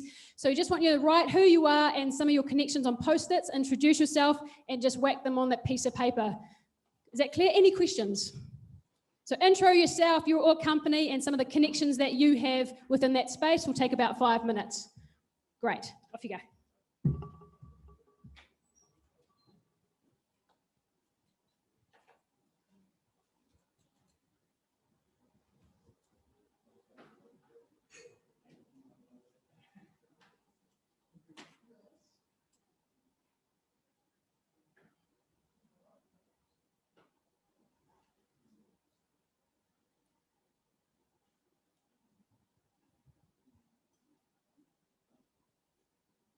So just take a minute or so to write it, and then you can all start actually introducing yourself to each other. You're allowed to talk to each other. It's fine. Yes.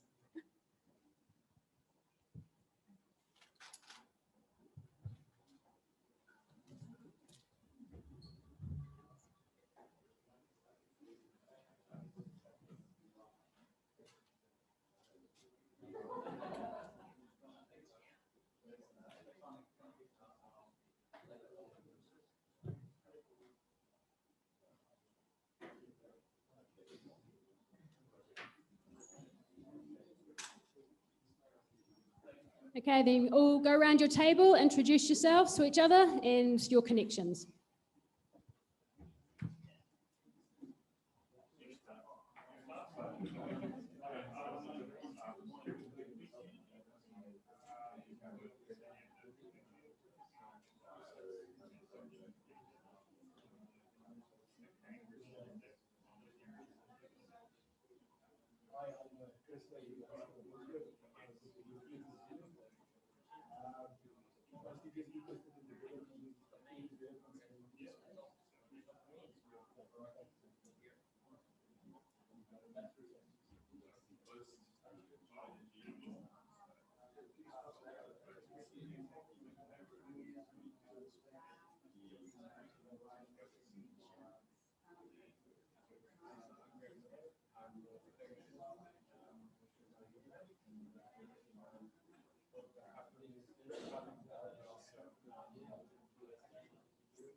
Okay, guys, just a couple more minutes on the introductions and then we'll head into the next segment.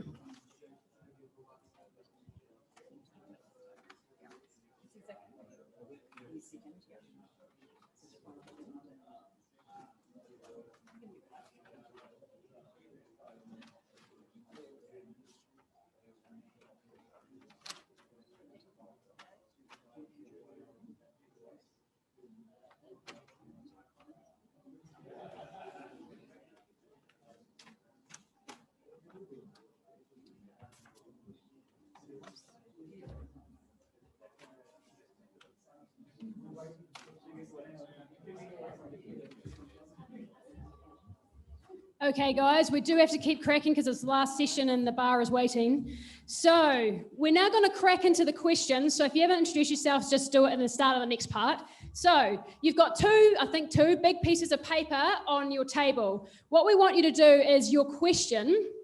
We want you to answer the question, but in two parts. So one is about the knowledge map. What do you know about this? All the info, but on the second one, we really want to understand where the gaps are. Where are the barriers that we need to address in the kind of question that you've got? So we're going to take about 15, 20 minutes on this. If you kind of answer it real fast, we'll crack it a bit faster, but 15, 20 minutes. Can you make sure you've got a good scribe that we can actually read your writing would be helpful. If you're not a doctor, that'd be excellent. So about 15, 20 minutes. Do make sure in your teams that there's just not someone who talks the whole time. Make sure you spread it around and everyone gets a say in your team. So, maybe have the scribe as a bit of the team leader. So 15, 20 minutes, make sure you write everything down, knowledges and gaps on your questions, and go.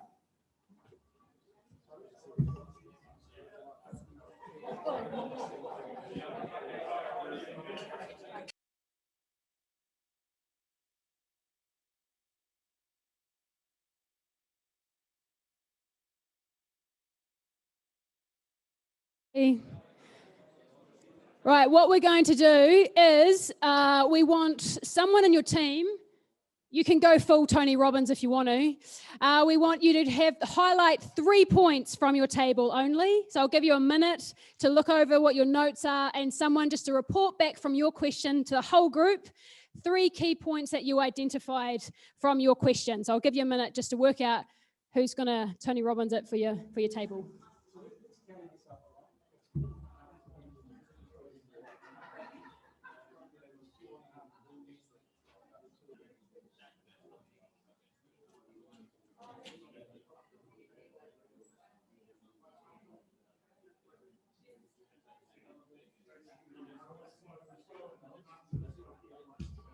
Okay, everybody. So hopefully you've picked the person who's going to speak, and we've got a roving mic. So we're going to start down here at table 1. So we've got the questions back up here so you can remind yourself. So of course, 3 key points from your table. Table 1, over to you. Excellent. Thank you very much, Stacey. So we've got pages and pages written, Stacey, and it's really hard to get it down to 3 points. So, Oh, was it? Okay. Yeah. But anyway, we will you've do got it. a time limit. So the summary for our first question. So what's the offshore wind resource throughout New Zealand, and how does it compare with the onshore wind resource? The summary from this table after writing all of these screeds is we think it's great, but we need more data, and we know enough to get excited. Is the summary. Very scientific. You're excited at table 1. We're Can you feel excited. the excitement at table 1? The second point is with regards to the difference between the onshore and offshore data, there is a real gap. Onshore has significant data history, 20 years plus, multiple sites, multiple geographic locations, and we've clearly got limited offshore data. We've got data typically where explorers have been and are needing that data for exploration purposes, and that is limited. But as I say, that's the taste is showing us that we need to go and find some more. And then the final point that we'll make, that's not necessarily linked to our question, but a conclusion that we came to our table, is that we have no idea how the community is going to respond to an offshore wind consenting environment. And we don't want to basically follow down paths which we were in the 70s with regards to a nuclear race, where it backfired on us in the tent that the community was not brought along with us. So key consultation right up front, and actually getting an understanding of what NIMBY really means in this process is going to be critical to the success of this future industry. And that's an excellent question to have right at the forefront of the industry that's happening, is taking the community with you. Brilliant. Thank you, table 1. So we're on to table 2. We might as well go in numerical order, makes sense. On to cost and deployment. Top 3 points. Okay, so we had a little talk about our knowledge of the situation, and based on fantastic information from the IEA, we worked out that the scope of the project is somewhere between 1 gigawatt and 1,000 gigawatts. So that's given us a nice tight range to work with. We then took wonderful knowledge from the team here around what it costs to build a megawatt onshore, and that's a 1.5 million. And so we times that by 3, which gives you 4.5 million per megawatt for an offshore. So that's our ballpark number. And so the cost we see this opportunity being is somewhere between 4.5 billion and 4.5 trillion. So that's again a nice tight range that we can work within. In terms of costs, the costs are high, and compared to the onshore options, there's not a strong case to take it there yet.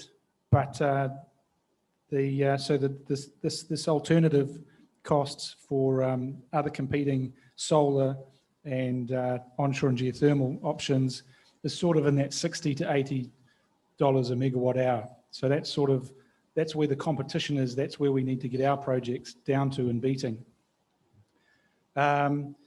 And a couple of really important points that are really tied together for our third point is that offshore in New Zealand is slightly rough. And if you look at the distances from other places and the sea conditions that we have, it has a huge impact on the maintenance. So sorting out the maintenance of these opportunities is going to be a huge area for improvement, because we have really special conditions here that we need to manage. 5 to 10 times the maintenance cost is sort of the ballpark that you get compared to, say, an onshore wind project. Thank you. Cool. So the takeaway is that we need to understand our unique place in New Zealand. So over to table 3, technology. What offshore wind technology should be considered in the short term and long term? Over to table 3. G'day, I'm Peter from PSC. Right, so I'm going to just divide this into 3 broad categories. So we had our gaps. We had sort of a proven technologies under 10 years, and then what would we do longer term? And that's sort of in the short term versus long term thing. We think it's like, well, we want to go proven technologies in the short term because we're doing a demonstrator effectively for the country. We want something that's certain. And that means, you know, monopiles or jackets, probably a 15 megawatt plus turbine, a collector station and some AC connection, done. But if you're looking long term, you're probably looking further out, which is floating maybe, HVDC link, collector stations, plural, like lots of them. And one advantage being lower visual pollution because we're further offshore, that kind of thing. For gaps, there's lots of them. We don't know what we don't know yet because we haven't done it in New Zealand. So we should learn from others and get those things. But we think we should take the long-term view. We want training, skills, a market here in New Zealand, as well as a market offshore to make it work. That's me. Brilliant. Thank you. Right, round of applause. Yeah. And am I going to mix it up? 4 or 5? Nah, I'll go 5. Hey, I'm going to make Andrew Clennett wait because I know that they like, oh, there's a cannons on the other side. Can't get away from it. Over to you, table 5. Okay. So we were looking at what the role of government is, and we've got sort of 3 key areas that we talked to. One was around having clear signals for investment, and at the moment there's a bit of a gap in terms of a lack of a national vision around offshore wind for New Zealand. Another sort of quite large area was creating the right environment. So we talked about a number of different mechanisms that can create the market environment for investment, including income tax regimes, sort of similar to what oil and gas has. We talked about sort of CFDs and other market mechanisms to support, and also education, technology, and the policy that's supporting those other activities as well.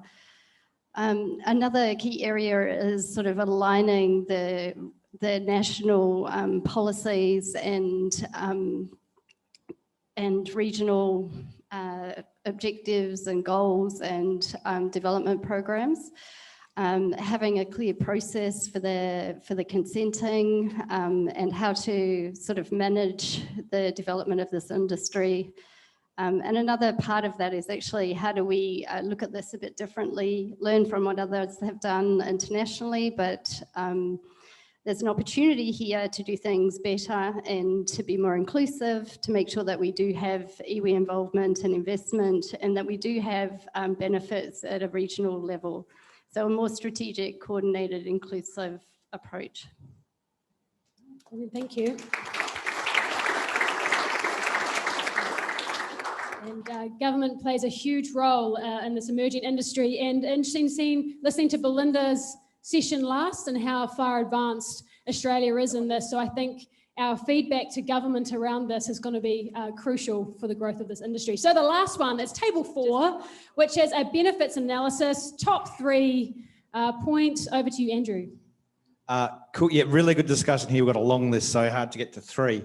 But look, I think one of the things we worked out was this fundamental potential to create and enhance green industry and exports. So we are on a journey to go green, and this is a massive tool to do it.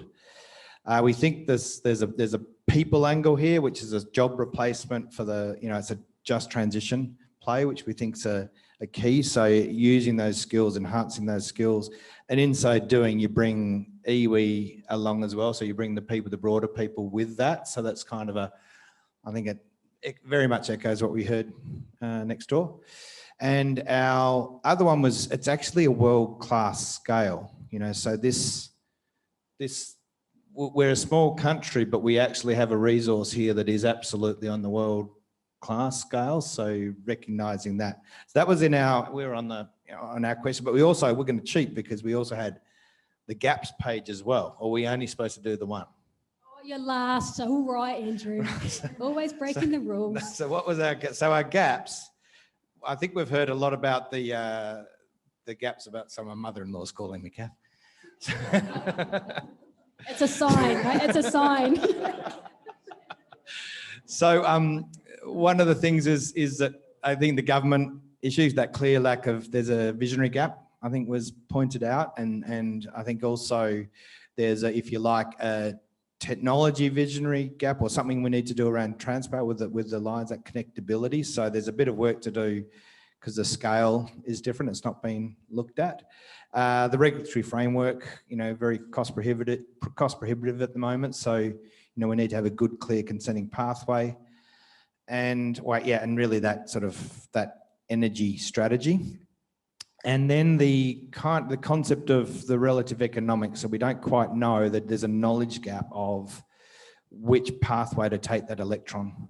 Are we turning it into methanol? Are we turning it into process heat and so on? So that understanding that relative economic pathway is quite an important knowledge gap.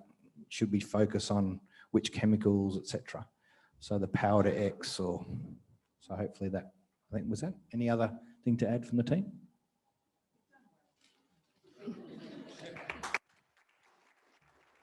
Brilliant, thank you.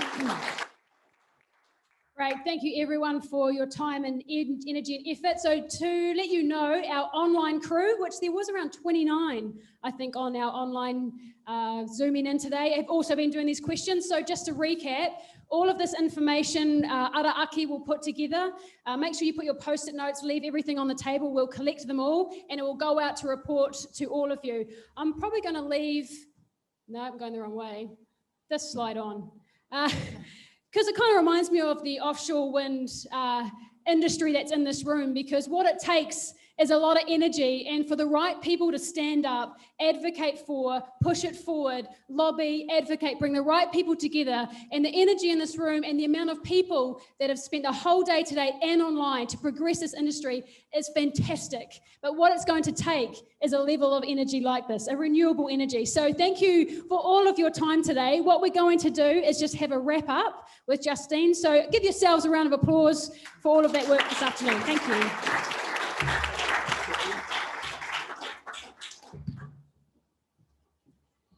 Thanks very much, Stacey and Cristiano in the Araaki crew. I can't match Stacey's energy level, sorry. So, all right.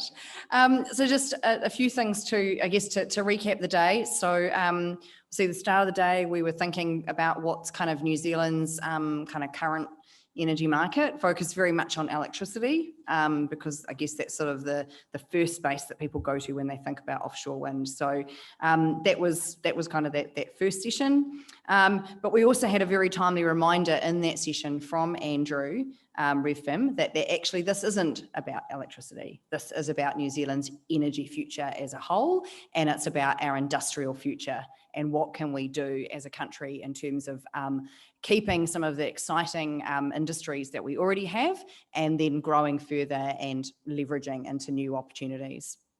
So that was that first session. We spent the second section looking at Taranaki and what are the opportunities and capabilities here, and also thinking about what does this mean from an iwi perspective and what are some of the things that we need to take into account when we think about the role and partnership with tangata whenua. And then the last session when we looked at legislation and the regulatory regime. So the current regulatory regime, which isn't a bespoke one, it is a combination of existing, and then the potential into the future of what might a more tailored bespoke regulatory regime look like, and obviously hearing from Jarek around international regimes and also from Belinda in terms of what Australia is doing. And then lastly, that great session from all of you. Thank you. In terms of wrapping up, what does this all mean? What are we going to be doing next? Oh, you're not waving? No, sorry. I thought she was like, oh, you've forgotten something. Right. So just one also other reminder is, as I mentioned before, look, if you've got questions, either now or overnight or tomorrow, the next couple of days, as you reflect and think, oh, what about that? I'd be really interested to know about that. We do have, as I said earlier, commitments from our presenters today that they are happy to have a look at questions and answer as much as possible as they can. Also just want to note that we have Lauren Wallace, who's a partner at GQ, who's going to be joining that in terms of helping to answer the questions. So any detailed legal questions, straight to Lauren. But yeah, so just a reminder and to send those questions through to Stephanie. So what we'd now like to do is thank all of our presenters who are here in person. We're not able to thank all the ones, obviously, who aren't here. So I'm just going to call you up one by one, and we have a small gift of course, high quality, amazing Taranaki products. So first of all, Daniel. Where's Daniel? There he is. Thank you again, Daniel.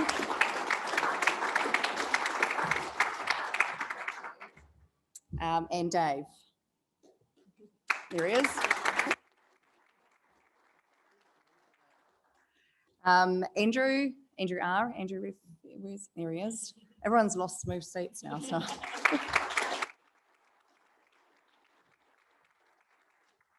And the other Andrew Clenat.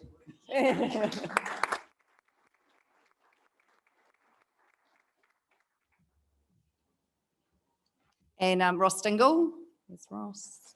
Yes.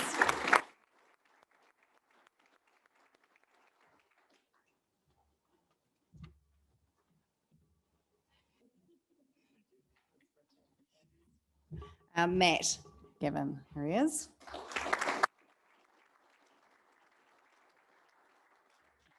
And Aee, I won't try and pronounce your last name, sorry.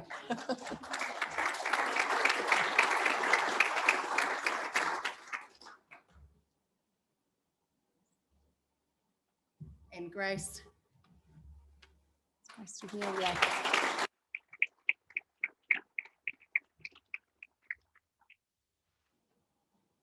Thank you, Grace. And Derek.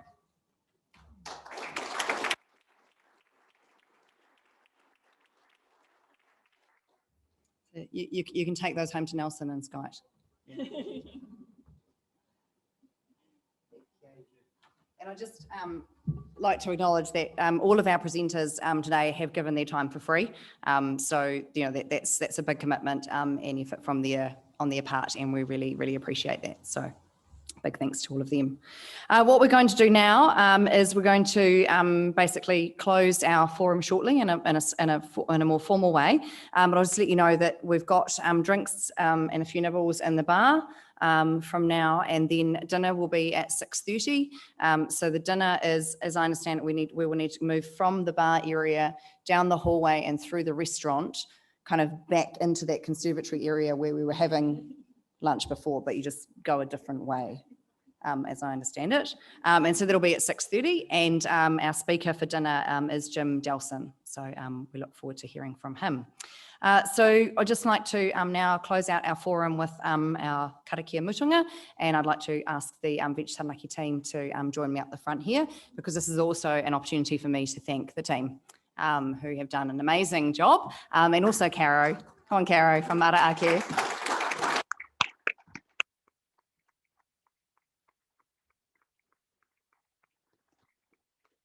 It's taken a lot of effort to put today together, put together today, and in particular, a huge thanks to Steph, who I think we all agree has put together an amazing program great presenters with really great flow that helped us think through these issues, opportunities, and challenges for offshore wind. So yeah, we'll now close with our karakia mutunga. Unihia, unihia. Unihia ki te uru tapu nui, kia wātea, kia māma, te nākau, te tinana, te wairoa I te ara takatū. Ko ia rā I rongo, whakairea a ki ki runga, kia wātea, ai rā kua wātea, hau, pai mārere.